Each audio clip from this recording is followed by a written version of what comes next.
Welcome to Surya tutorials. तो कैसे हो आप लोग। आज हम लोग जो है क्लास 10th के केमिस्ट्री के एक बहुत ही इम्पॉर्टेंट और इंटरेस्टिंग चैप्टर को पढ़ेंगे, that is carbon and its compound. तो यहाँ पर हम लोग जो है हर एक कॉन्सेप्ट को बिल्कुल बेसिक लेवल से स्टार्ट करेंगे और अपने पूरे चैप्टर को एक ही वीडियो में फिनिश करेंगे। तो वीडियो जो है बहुत ज़्यादा इन्फॉर्मेटिव होगा और आपके सारे डाउट्स जो हैं सब कुछ यहाँ से क्लियर हो जाएगा। और मैंने हर एक कॉन्सेप्ट को यहाँ पे पढ़ाया है, कोई भी कॉन्सेप्ट को स्किप नहीं किया है। तो वीडियो आप लोग जो है लास्ट तक ज़रूर देखिएगा। चलिए वीडियो को स्टार्ट करते हैं। देखिए, हमारे चैप्टर का नेम है कार्बन एंड इट्स कंपाउंड। तो सबसे पहले हम लोग ये समझेंगे कि आखिर कार्बन क्या है, कार्बन का स्ट्रक्चर क्या है, कार्बन की इलेक्ट्रॉनिक कॉन्फ़िगरेशन क्या है या इसकी वैलेंसी क्या है। और उसके बाद हम लोग ये देखेंगे कि आखिर कंपाउंड्स क्या होते हैं।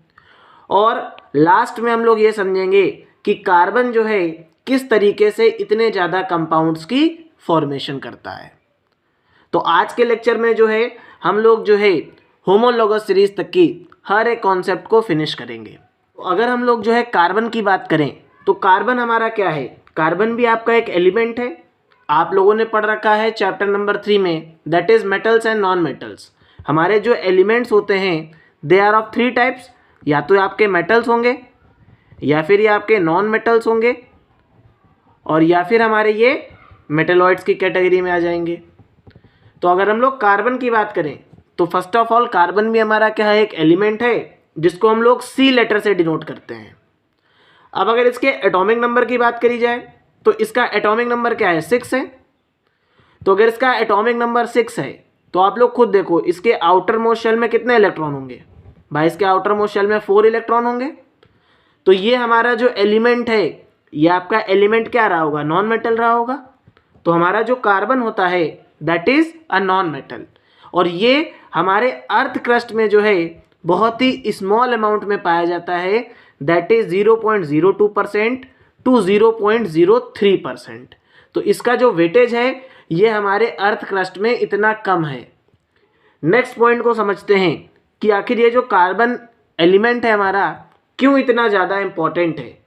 तो जितनी भी लिविंग थिंग्स हैं इस दुनिया में, जितनी भी लिविंग थिंग्स बनी हैं वो सारी लिविंग ऑर्गेनिज्म जो हैं, जो भी लिविंग थिंग्स हैं वो अपने पास क्या करते हैं, वो कार्बन को कंटेन करते हैं या उनके पास क्या पाया जाता है, कार्बन के कंपाउंड्स पाए जाते हैं। मीन्स ऐसे कंपाउंड्स जो अपने पास कार्बन को रख रहे हैं। तो इसी वजह से जो है ये चैप्टर बहुत ज़्यादा इम्पॉर्टेंट है क्योंकि हर एक लिविंग ऑर्गेनिज्म में कार्बन पाया जाता है। अब हम लोग जो है कार्बन की इलेक्ट्रॉनिक कॉन्फ़िगरेशन को देखते हैं। तो आप सभी लोगों को इलेक्ट्रॉनिक कॉन्फ़िगरेशन करना आता है क्योंकि हमारा जो कार्बन है इसका एटॉमिक नंबर 6 होता है। तो इसकी जो इलेक्ट्रॉनिक कॉन्फ़िगरेशन होगी दैट इज़ 2,4। मीन्स आपकी जो आउटर मोस्ट शेल होगी कार्बन की, इस आउटर मोस्ट शेल के पास कितने इलेक्ट्रॉन्स पाए जाएंगे, इस आउटर मोस्ट शेल के पास 4 इलेक्ट्रॉन पाए जाएंगे। और ये जो आउटर मोस्ट शेल होती है बेटा, किसी भी एलिमेंट के जो आउटर मोस्ट शेल होती है वो हमारी क्या कहलाती है, वैलेंस सेल कहलाती है। और इस वैलेंस सेल में या जो आपकी आउटर मोस्ट शेल है, जितने इलेक्ट्रॉन्स प्रेजेंट होते हैं इस वैलेंस सेल में, जितने भी इलेक्ट्रॉन्स प्रेजेंट होते हैं वो इलेक्ट्रॉन्स आपके वैलेंस इलेक्ट्रॉन कहलाते हैं। तो हमारा जो कार्बन एलिमेंट है इसकी आउटर मोस्ट शेल में या वैलेंस सेल में कितने इलेक्ट्रॉन्स पाए जाते हैं, 4 इलेक्ट्रॉन्स पाए जाते हैं। अब हम लोग जो है कार्बन और इसकी वैलेंसी के बारे में बात करते हैं। बहुत ज़्यादा इंपॉर्टेंट टर्म है, इसको अच्छे तरीके से अपन लोग समझेंगे। अभी आप लोगों ने ये देखा कि हमारा जो कार्बन है इसकी आउटर मोस्ट शेल के पास 4 इलेक्ट्रॉन्स पाए जाते हैं। आप सभी लोगों ने ये पढ़ रखा है क्लास 9th में एटम्स एंड मॉलिक्यूल्स चैप्टर में कि कोई भी एलिमेंट या कोई भी एटम आपका स्टेबल कब होगा, जब उसकी आउटर मोस्ट शेल में, जब उसकी आउटर मोस्ट शेल के पास या तो 8 इलेक्ट्रॉन्स हो, या तो वो अपनी ऑक्टेट को कंप्लीट कर रहा हो, और या फिर उसकी आउटर मोस्ट शेल के पास 2 इलेक्ट्रॉन हो, या वो अपनी ड्यूप्लेट को कंप्लीट कर रहा हो। ठीक है, तो ड्यूप्लेट के केस में आपका हाइड्रोजन और हीलियम आ जाता है। ठीक है, तो कहने का मतलब ये है कि कार्बन को भी स्टेबल होने के लिए क्या चाहिए, कार्बन को भी स्टेबल होने के लिए जो इसकी आउटर मोस्ट शेल में 4 इलेक्ट्रॉन है, इसको 4 इलेक्ट्रॉन चाहिए हैं, जिसकी वजह से क्या कर जाए, स्टेबल कर जाए। क्योंकि आप सभी लोगों को अच्छी तरीके से पता है कि कोई भी चीज़ अगर अनस्टेबल होती है तो वो ज़्यादा दिन तक जो है रह नहीं सकती।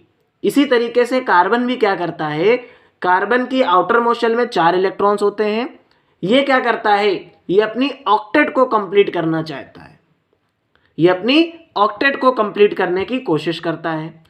तो आप लोग खुद सोचो कि भाई कार्बन को क्या चाहिए बेटा, या तो कार्बन को 4 इलेक्ट्रॉन मिल जाए किसी एक दूसरे एटम से, या ये जो कार्बन है भाई, ये जो कार्बन है आपका, इसकी इलेक्ट्रॉनिक कॉन्फ़िगरेशन क्या है 2,4, या तो ये अपने 4 इलेक्ट्रॉन को डोनेट कर दे और या फिर ये जो है 4 इलेक्ट्रॉन को गेन कर ले।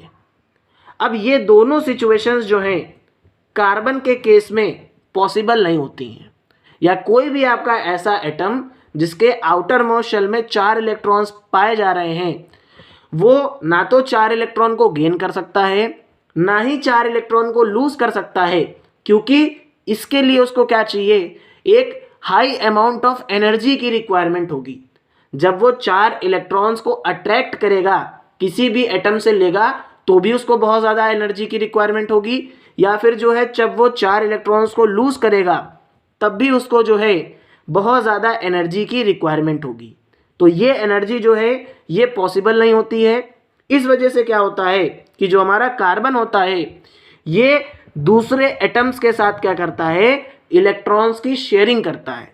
आप सभी लोगों ने जो है बहुत अच्छे तरीके से इस चीज़ को प्रैक्टिकली महसूस किया होगा कि अगर आप लोगों को 100 रुपये चाहिए हैं, क्योंकि आप लोग अभी छोटे हो, तो आपको मान लो अगर 100 रुपये नहीं मिलते हैं तो आप लोग क्या करते हो, 50 रुपये अपने भाई से मांग लेते हो या बड़ी बहन से मांग लेते हो, और 50 रुपये आप लोग क्या करते हो, अपने मम्मी पापा से मांग लेते हो।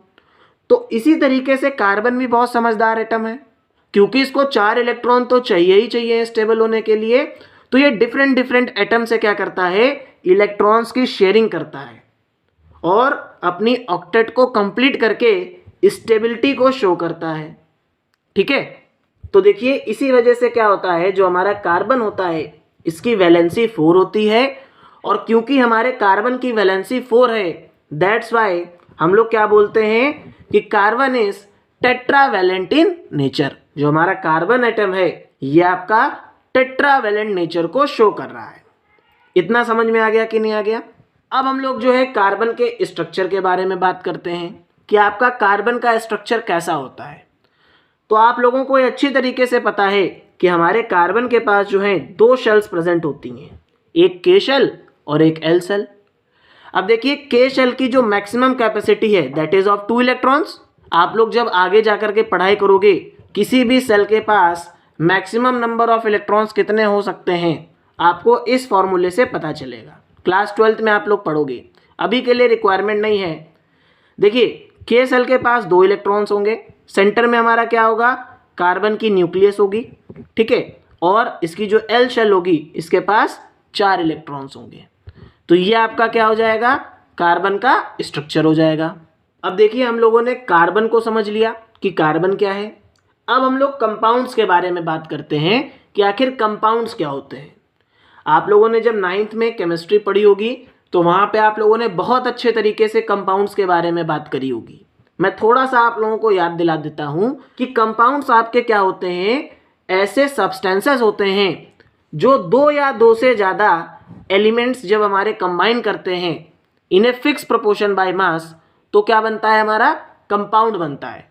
एक्चुअल में कंपाउंड्स हमारे क्या होते हैं कि जब 2 या 2 से ज़्यादा एलिमेंट्स आपके कंबाइन करते हैं एक डेफिनेट रेशियो में, तो वो सारे कंपाउंड्स, तो वो सारे सब्सटेंसेस, तो वो सारे सब्सटेंस हमारे क्या कहलाते हैं, कंपाउंड्स कहलाते हैं।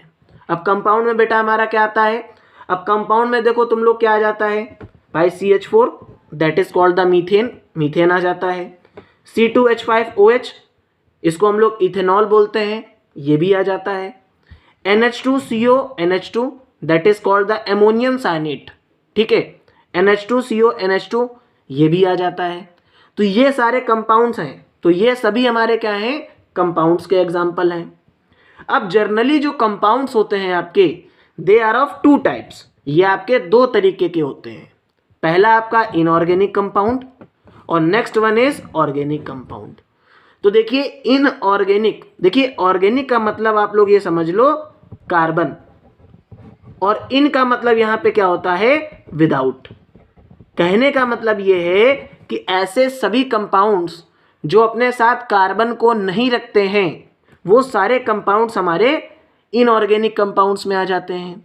और ऐसे सभी कंपाउंड्स जो अपने साथ कार्बन को कंटेन करते हैं, वो सभी कंपाउंड्स हमारे ऑर्गेनिक कंपाउंड्स कहलाते हैं। तो यहाँ पे आप लोगों को देखिए मैंने डेफिनेशन भी दे दी है कि इनऑर्गेनिक कंपाउंड्स क्या होते हैं और आपके ऑर्गेनिक कंपाउंड्स क्या होते हैं। तो इस डेफिनेशन को आप लोग जो है अच्छे तरीके से पढ़ लीजिएगा। सेम चीज़ जो मैंने आपको अभी समझाई, यहाँ पे मैंने उसी को बस एक्सप्लेन किया है। अभी तक आप लोग केमिस्ट्री जो है सिर्फ एक केमिस्ट्री पढ़ते हो, लेकिन एक्चुअल में जो आपकी केमिस्ट्री होती है इसकी खुद की बहुत सारी ब्रांचेस होती हैं। तो आप लोग क्लास 12 तक की जो है 3 तरीके की केमिस्ट्री के बारे में बात करोगे। First one is inorganic chemistry. तो देखिए केमिस्ट्री की वो ब्रांच बेटा जिसमें हम लोग जो है इनऑर्गेनिक कंपाउंड्स की स्टडी करेंगे, that branch of chemistry is called inorganic chemistry. उसको क्या बोला जाएगा, इनऑर्गेनिक केमिस्ट्री बोला जाएगा। अब देखिए ऑर्गेनिक केमिस्ट्री में हमारा क्या आ जाएगा, देखिए केमिस्ट्री की वो ब्रांच जिसमें हम लोग जो है ऑर्गेनिक कंपाउंड्स के बारे में बात करेंगे। अब ऑर्गेनिक कंपाउंड्स क्या होते हैं मैंने आप लोगों को अभी एक्सप्लेन कर दिया। तो ऑर्गेनिक कंपाउंड्स की जब हम लोग बात करेंगे केमिस्ट्री के अंदर, तो वो सारी चीज़ें हमारी किसके अंदर आ जाएंगी, वो हमारे ऑर्गेनिक केमिस्ट्री के अंदर आ जाएंगी। अब नेक्स्ट और लास्ट हमारा आता है दैट इज फिजिकल केमिस्ट्री। अब देखिए केमिस्ट्री के कुछ फिनोमेना को समझाने के लिए हम लोगों ने क्या किया है, फिजिक्स का यूज़ किया है। वहाँ पे हम लोगों ने न्यूमेरिकल्स को शो किया है, न्यूमेरिकल्स को रिप्रेजेंट किया है। तो केमिस्ट्री की वो ब्रांच जिसमें हम लोग जो है फिजिक्स के फिनोमेना को डिस्कस करते हैं, न्यूमेरिकल्स को लगाते हैं, तो that branch of chemistry is called physical chemistry. उसको क्या बोला जाता है, फिजिकल केमिस्ट्री बोला जाता है। अब देखिए अभी तक हम लोगों ने क्या देखा कि कंपाउंड्स क्या होते हैं, कंपाउंड्स कितने टाइप्स के होते हैं। अब हम लोग बात करेंगे कि कंपाउंड्स किस तरीके से आपके बनते हैं, फॉर्मेशन ऑफ कंपाउंड्स। आखिर जो कंपाउंड बन रहा है ये किस तरीके से बन रहा है। तो हम लोग क्या करने जा रहे हैं, कंपाउंड्स के फॉर्मेशन की बात करने जा रहे हैं। ठीक है, तो अगर हम लोग जो है कंपाउंड्स की बात करें तो जनरली हमारे जो भी कंपाउंड्स होते हैं आपके, ये 2 तरीके से फॉर्म होते हैं। क्लास 10th में आप लोगों को सिर्फ 2 तरीकों के बारे में बात करनी है। पहला आपका आयनिक कंपाउंड्स, जो कि आप लोग जो है chapter number 3 metals and non metals जब मैंने आपको पढ़ाया था वहाँ पे बहुत अच्छे तरीके से समझा दिया था कि आयनिक कंपाउंड्स कैसे बनते हैं, आयनिक कंपाउंड्स की प्रॉपर्टीज़ क्या होती हैं। इस पूरे के पूरे चैप्टर में हम लोग क्या बात करेंगे, कोवैलेंट कंपाउंड्स के बारे में बात करेंगे और किस तरीके से हमारे कोवैलेंट कंपाउंड्स जो हैं बनते हैं, इनकी फॉर्मेशन होती है, इसके बारे में बात करेंगे। तो देखिए आयनिक कंपाउंड्स में आप लोगों ने क्या पढ़ा था कि जब भी इलेक्ट्रॉन्स का गेन होगा या लॉस होगा, उसकी वजह से अगर कोई कंपाउंड बन रहा होगा तो that is called the ionic compound. उसको क्या बोल दिया जाएगा, आयनिक कंपाउंड बोल दिया जाएगा। अब देखिए अगर हम लोग कोवैलेंट कंपाउंड की बात करें तो देखिए ऐसे सभी कंपाउंड्स जिनमें इलेक्ट्रॉन की शेयरिंग हो रही है और इलेक्ट्रॉन की शेयरिंग होने की वजह से ये कंपाउंड्स बन रहे हैं, तो ऐसे सारे कंपाउंड्स हमारे क्या कहलाते हैं, कोवैलेंट कंपाउंड्स कहलाते हैं।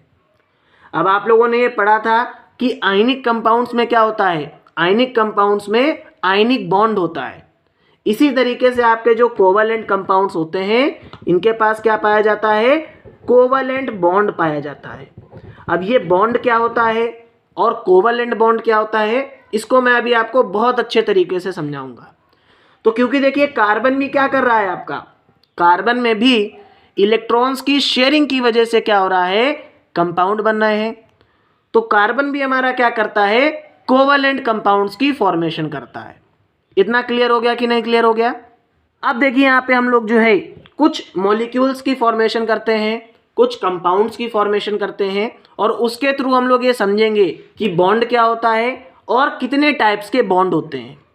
तो देखिए, अगर हम लोग H2 मॉलिक्यूल की बात करें, हाइड्रोजन के मॉलिक्यूल की बात करें, तो देखिए हाइड्रोजन के मॉलिक्यूल की फॉर्मेशन के लिए अपन लोगों को 2 एटम्स की रिक्वायरमेंट पड़ती है हाइड्रोजन की। यहाँ से अगर हम लोग हाइड्रोजन की इलेक्ट्रॉनिक कॉन्फ़िगरेशन देखें तो बेटा क्योंकि इसका एटॉमिक नंबर 1 होगा तो इसके पास एक ही इलेक्ट्रॉन होगा इसकी आउटर मोस्ट शेल में।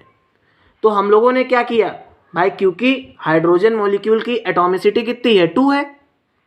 एटॉमिसिटी क्या होता है, अब आप लोग इस चीज़ को और अच्छे तरीके से समझ लो। देखिए एटॉमिसिटी बेटा जो है, कोई भी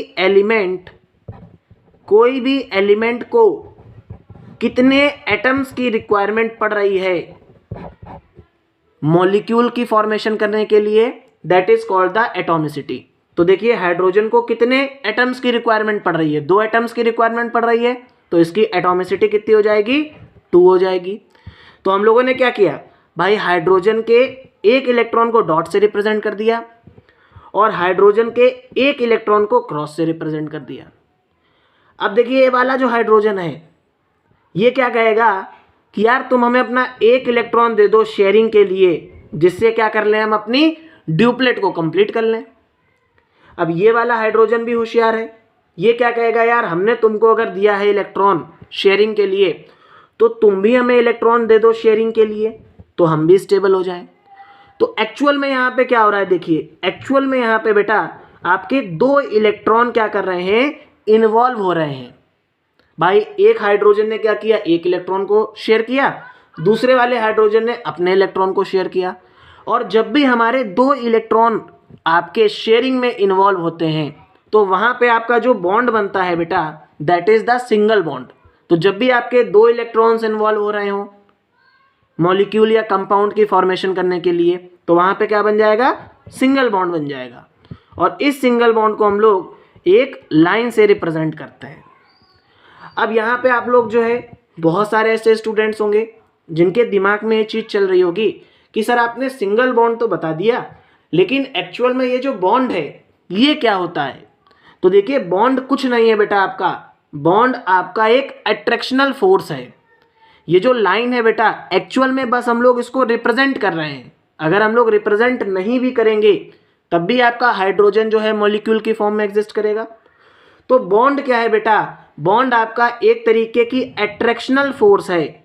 क्या है, अट्रैक्शनल फोर्स है, जिसकी वजह से क्या हो रहा है, हमारे कंपाउंड्स की फॉर्मेशन हो रही है। भाई यहाँ पे देखिए इस हाइड्रोजन ने इसके ऊपर एक अट्रैक्शनल फोर्स लगाया, इस हाइड्रोजन ने इसके ऊपर एक अट्रैक्शनल फोर्स लगाया और आपस में दोनों ने क्या किया, कंपाउंड की फॉर्मेशन करी। तो ये जो अट्रैक्शनल फोर्स लग रही है, that attractional force is called bond. इसको क्या बोला जाता है, बॉन्ड बोला जाता है। अब यहाँ पे आप लोग देखो, हम लोग एक दूसरे मॉलिक्यूल को देखते हैं, दैट इज ऑक्सीजन मॉलिक्यूल। अब देखिए ऑक्सीजन के मॉलिक्यूल की फॉर्मेशन के लिए 2 एटम्स की रिक्वायरमेंट, तो इसकी एटॉमिसिटी कितनी हो गई, 2 हो गई। ऑक्सीजन का जो इलेक्ट्रॉनिक कॉन्फ़िगरेशन होगा बेटा, दैट इज 2,6 इलेक्ट्रॉन्स। ठीक है, तो आप लोग ये पढ़ के भी आ रहे हो कि जब भी हम लोग इलेक्ट्रॉन डॉट स्ट्रक्चर बनाते हैं तो जो आउटर मोस्ट शेल में इलेक्ट्रॉन्स प्रेजेंट होते हैं उन्हीं को रिप्रेजेंट करते हैं। देखिए हमारा जो ऑक्सीजन एटम है भाई, हम लोगों ने क्या किया, इसके इलेक्ट्रॉन्स को क्रॉस से रिप्रेजेंट कर दिया। अब जो दूसरा ऑक्सीजन का एटम था, इसके इलेक्ट्रॉन्स को हम लोगों ने डॉट से रिप्रेजेंट कर दिया। ठीक है, अब ये वाला जो ऑक्सीजन है ये क्या कहेगा, यार हमें 2 इलेक्ट्रॉन्स की रिक्वायरमेंट है, अगर हमें कोई 2 इलेक्ट्रॉन दे दे तो हम स्टेबल हो जाएंगे। ये वाला जो ऑक्सीजन का एटम था इसने कहा ले लो यार तुम स्टेबल हो जाओ।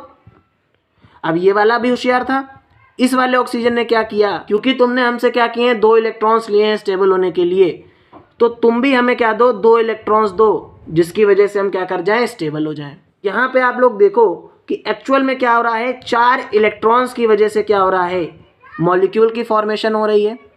तो जब भी आपके जो है 4 इलेक्ट्रॉन्स इन्वॉल्व करते हैं कंपाउंड की फॉर्मेशन के लिए, तो वहाँ पे क्या बनता है, आपका डबल बॉन्ड बनता है।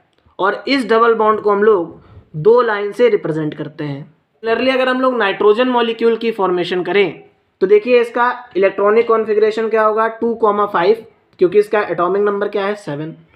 अब इसको 3 इलेक्ट्रॉन्स की रिक्वायरमेंट है स्टेबल होने के लिए। तो देखिए मान लीजिए एक नाइट्रोजन के इलेक्ट्रॉन्स को आप लोग क्या कर रहे हो, क्रॉस से रिप्रेजेंट कर दे रहे हो, और दूसरे नाइट्रोजन के इलेक्ट्रॉन्स को आप लोगों ने डॉट से रिप्रेजेंट कर दिया। तो ये वाला नाइट्रोजन क्या करेगा, 3 इलेक्ट्रॉन्स की शेयरिंग करेगा, और ये वाला नाइट्रोजन भी क्या करेगा, स्टेबल होने के लिए 3 इलेक्ट्रॉन्स की शेयरिंग करेगा। तो अब यहाँ पे क्या हो रहा है बेटा, टोटल 6 इलेक्ट्रॉन इन्वॉल्व हो गए। कितने इलेक्ट्रॉन इन्वॉल्व हो गए, 6 इलेक्ट्रॉन इन्वॉल्व हो गए कंपाउंड की फॉर्मेशन के लिए। तो जब भी आपके 6 इलेक्ट्रॉन इन्वॉल्व होते हैं तो वहाँ पे आपका क्या बनता है, ट्रिपल बॉन्ड बनता है, और इस ट्रिपल बॉन्ड को हम लोग 3 लाइन से रिप्रेजेंट करते हैं, 3 पैरेलल लाइन से। क्लियर हो गया कि नहीं क्लियर हो गया? तो देखिए इसी चीज को मैंने आप लोगों को यहाँ पे समझाया है कि जनरली बॉन्ड हमारे 3 टाइप के होते हैं, सिंगल बॉन्ड, डबल बॉन्ड और ट्रिपल बॉन्ड। अब देखिए जब आपके 2 इलेक्ट्रॉन इन्वॉल्व करेंगे तो सिंगल बॉन्ड, अगर आपके 4 इलेक्ट्रॉन इन्वॉल्व करते हैं तो डबल बॉन्ड, और अगर आपके 6 इलेक्ट्रॉन्स इन्वॉल्व करते हैं तो वो आपका ट्रिपल बॉन्ड हो जाता है। अब सिंगल बॉन्ड को हम लोग बेटा एक लाइन से रिप्रेजेंट करते हैं, डबल बॉन्ड को हम लोग बेटा 2 पैरेलल लाइन से रिप्रेजेंट करते हैं, और ट्रिपल बॉन्ड को हम लोग 3 पैरेलल लाइन से रिप्रेजेंट करते हैं। इतना क्लियर हो गया कि नहीं क्लियर हो गया? एक चीज़ आप लोग जो है और अच्छे तरीके से समझ लीजिए कि जब भी हम लोग जो है इलेक्ट्रॉन्स को बेटा, जो आउटर मोस्ट शेल्स के इलेक्ट्रॉन होते हैं उनको डॉट की हेल्प से या आपके क्रॉस की हेल्प से रिप्रेजेंट करते हैं, तो ऐसे स्ट्रक्चर्स हमारे क्या कहलाते हैं, लुईस स्ट्रक्चर्स कहलाते हैं, या आपके इलेक्ट्रॉन डॉट स्ट्रक्चर कहलाते हैं। तो देखिए हम लोगों ने बेटा ये समझ लिया कि कोवेलेंट कंपाउंड्स किस तरीके से फॉर्म होते हैं। अब हम लोग जो है कुछ कंपाउंड्स की फॉर्मेशन करेंगे। सबसे पहले हम लोग मीथेन को बनाएंगे, देन हम लोग फ्लोरीन को बनाएंगे, फिर हम लोग जो है इथेन की फॉर्मेशन करेंगे और कार्बन डाइऑक्साइड को बनाएंगे। अच्छा देखिए ये सारे स्ट्रक्चर जो है आपके बोर्ड एग्जाम में पूछे जाते रहे हैं, तो वो क्वेश्चन ये पुटअप कर सकते हैं कि आप जो है इथेन के इलेक्ट्रॉन डॉट स्ट्रक्चर को बना करके दिखाओ। और जब मैंने आप लोगों को इंटेक्स्ट एक्सरसाइज के क्वेश्चंस कराए थे और एक्सरसाइज और एग्जाम्पलर क्वेश्चंस कराए थे, तो वहाँ पे भी इसी तरीके के क्वेश्चंस थे। तो अगर आप लोगों ने वो वीडियोस को नहीं देखा है तो डिस्क्रिप्शन में जो है मैं पूरी प्लेलिस्ट की लिंक डाल दूंगा, आप लोग जो है वहाँ से जा करके सारी साइंस को फ्री में पढ़ सकते हो। अब देखिए अगर हम लोग जो है मीथेन के मॉलिक्यूल की फॉर्मेशन करें, दैट इज CH4, तो आप लोगों को जो भी एटम्स से मिलकर के हमारा मॉलिक्यूल बना है या कंपाउंड बना है, आपको सबसे पहले उसकी इलेक्ट्रॉनिक कॉन्फ़िगरेशन करनी है। तो देखिए कार्बन और हाइड्रोजन से मिलकर बना है, तो कार्बन की इलेक्ट्रॉनिक कॉन्फ़िगरेशन क्या होगी, 2,4 इलेक्ट्रॉन, तो इसको 4 इलेक्ट्रॉन चाहिए स्टेबल होने के लिए। और हाइड्रोजन की इलेक्ट्रॉनिक कॉन्फ़िगरेशन क्या होगी, 1 इलेक्ट्रॉन, तो इसको 1 इलेक्ट्रॉन चाहिए स्टेबल होने के लिए। तो अब अगर हम लोग यहाँ से देखें तो मान लीजिए हम लोग क्या कर रहे हैं बेटा, कार्बन के इलेक्ट्रॉन्स को हम लोग डॉट से रिप्रेजेंट कर दे रहे हैं। तो देखिए हमारा कार्बन हो गया, इसके पास 4 इलेक्ट्रॉन है, हाइड्रोजन के हमारे पास 4 एटम है, तो इसके इलेक्ट्रॉन्स को हम लोग क्रॉस से रिप्रेजेंट कर दे रहे हैं। तो देखिए 4 एटम है तो 4 इलेक्ट्रॉन, एक एक इलेक्ट्रॉन हमने इसके चारों तरफ डिस्ट्रीब्यूट कर दिया। अब ये कार्बन जो है इन चारों हाइड्रोजन एटम से क्या कहेगा कि यार अगर तुम हमें एक एक इलेक्ट्रॉन शेयरिंग के लिए दे दो तो हम स्टेबल हो जाएं। तो हाइड्रोजन कहेगा ले लो यार, लेकिन बदले में हमें भी 1 इलेक्ट्रॉन दे दो जिससे हम अपनी जो है ड्यूप्लेट को कंप्लीट कर लें। तो देखिए कार्बन के 8 इलेक्ट्रॉन्स हो गए, हाइड्रोजन आपका यहाँ से क्या करेगा, ड्यूप्लेट को कंप्लीट कर लेगा। तो देखिए क्योंकि आपका बेटा 2 इलेक्ट्रॉन इन्वॉल्व कर रहे हैं, तो कार्बन और हाइड्रोजन के बीच में क्या बनेगा, कार्बन और हाइड्रोजन के बीच में सिंगल बॉन्ड की फॉर्मेशन होगी। तो ये हमारा क्या हो जाएगा बेटा, इलेक्ट्रॉन डॉट स्ट्रक्चर हो जाएगा आपके CH4 मॉलिक्यूल का। क्लियर हो गया कि नहीं क्लियर हो गया? अब हम लोग जो है फ्लोरीन की बात करते हैं। तो देखिए फ्लोरीन के आउटर मोस्ट शेल में 7 इलेक्ट्रॉन्स हैं, तो हम लोगों ने फ्लोरीन के 7 इलेक्ट्रॉन्स को क्रॉस से रिप्रेजेंट कर दिया, तो 2, 4, 6 और एक 7। और दूसरा वाला जो फ्लोरीन का आइटम है इसके इलेक्ट्रॉन्स को डॉट से रिप्रेजेंट कर दिया, तो 2, 4 और 6 और एक आपका 7। तो यहाँ पे क्या होगा आप लोग समझ सकते हो, ये वाला फ्लोरीन इससे एक इलेक्ट्रॉन लेगा शेयरिंग के लिए, क्योंकि ये स्टेबल होना चाहता है। तो उसने कहा कि तुम हमें एक इलेक्ट्रॉन दे दो, हम स्टेबल हो जाए। ये वाला फ्लोरीन भी क्या कहेगा, तुम हमें एक इलेक्ट्रॉन दे दो, हम स्टेबल हो जाएं। तो देखिए, क्योंकि यहाँ पे आपके 2 इलेक्ट्रॉन इन्वॉल्व हो रहे हैं, तो फ्लोरीन और फ्लोरीन के बीच में क्या रहा होगा, आपका सिंगल बॉन्ड रहा होगा कि नहीं रहा होगा। तो ये आपका क्या हो जाएगा बेटा, ये आपका इलेक्ट्रॉन डॉट स्ट्रक्चर हो जाएगा फ्लोरीन का। अब हम लोग जो है इथेन मॉलिक्यूल की फॉर्मेशन करते हैं। तो देखिए, इथेन के पास क्या है, कार्बन और हाइड्रोजन है। अगेन 4 इलेक्ट्रॉन कार्बन को रिक्वायर होंगे स्टेबल होने के लिए, और 1 इलेक्ट्रॉन की रिक्वायरमेंट होगी हाइड्रोजन को अपनी ड्यूप्लेट कंप्लीट करने के लिए। तो मान ले रहे हैं बेटा, हम लोगों ने कार्बन के इलेक्ट्रॉन्स को क्या किया, डॉट से रिप्रेजेंट कर दिया। तो देखिए, कार्बन के इलेक्ट्रॉन्स को आप लोगों ने इस तरीके से रिप्रेजेंट कर दिया। अब देखिए, हमारे पास हाइड्रोजन के 6 एटम हैं, तो हम लोग क्या करेंगे, 3 हाइड्रोजन के एटम जो है फर्स्ट कार्बन को दे देंगे, और 3 हाइड्रोजन के एटम जो है हम लोग सेकेंड कार्बन को दे देंगे। देंगे कि नहीं देंगे। तो आप लोग जरा इस कार्बन को देखो, 2 4 6 7। अब ये वाला कार्बन जो है हाइड्रोजन से तो 1 इलेक्ट्रॉन लेगा ही शेयरिंग के लिए, लेकिन जो इंडिविजुअल कार्बन है इससे भी क्या कहेगा कि यार तुम हमें अगर अपना 1 इलेक्ट्रॉन दे दो शेयरिंग के लिए तो हम स्टेबल हो जाएं। सेम आपका ये वाला कार्बन भी जो है, इसको भी 1 इलेक्ट्रॉन चाहिए कार्बन का स्टेबल होने के लिए। तो आप लोग जरा चेक करो भाई, कार्बन के पास 8 इलेक्ट्रॉन हो गए, इस वाले कार्बन के पास भी 8 इलेक्ट्रॉन हो गए। अब बचा आपका हाइड्रोजन, ये भी कहेगा यार हमें 1 इलेक्ट्रॉन दे दो शेयरिंग के लिए, जिससे हम लोग क्या कर लें, अपनी ड्यूप्लेट को कंप्लीट कर लें। तो देखिए, आपका जो इलेक्ट्रॉन डॉट स्ट्रक्चर होगा C2H6 का, वो कुछ इस तरीके से होगा कि नहीं होगा। अब यहाँ पे आपके 2 इलेक्ट्रॉन इन्वॉल्व हो रहे हैं बॉन्ड की फॉर्मेशन के लिए, तो यहाँ पे क्या होगा, आपका सिंगल बॉन्ड प्रेजेंट होगा कि नहीं होगा। तो कार्बन और हाइड्रोजन के बीच में भी सिंगल बॉन्ड होगा, और कार्बन और कार्बन के बीच में भी सिंगल बॉन्ड होगा। तो ये हमारा जो है C2H6 का स्ट्रक्चर हो गया, और ये आपका क्या हो गया, इलेक्ट्रॉन डॉट स्ट्रक्चर हो गया इथेन मॉलिक्यूल का। अब हम लोग जो है कार्बन डाइऑक्साइड मॉलिक्यूल को देखते हैं। तो देखिए, कार्बन की इलेक्ट्रॉनिक कॉन्फ़िगरेशन क्या होगी, 2,4 इलेक्ट्रॉन, और ऑक्सीजन की इलेक्ट्रॉनिक कॉन्फ़िगरेशन क्या होगी, 2,6 इलेक्ट्रॉन। तो इसको 4 इलेक्ट्रॉन चाहिए स्टेबल होने के लिए, और इसको 2 इलेक्ट्रॉन चाहिए स्टेबल होने के लिए। तो मान ले रहे हैं बेटा, हम लोग कार्बन को सेंटर में रख ले रहे हैं, ठीक। कार्बन के पास बेटा 4 इलेक्ट्रॉन्स होंगे, और उनको हम लोग डॉट से रिप्रेजेंट कर दे रहे हैं। तो हम लोगों ने कार्बन के इलेक्ट्रॉन्स को डॉट से रिप्रेजेंट कर दिया, ठीक। ऑक्सीजन के इलेक्ट्रॉन्स को हम लोग क्या करते हैं, ऑक्सीजन के इलेक्ट्रॉन्स को हम लोग क्रॉस से रिप्रेजेंट कर देते हैं। तो देखिए, 2 2 4 और 2 6, 2 2 4 और 2 6 इलेक्ट्रॉन्स होगा कि नहीं हो गए।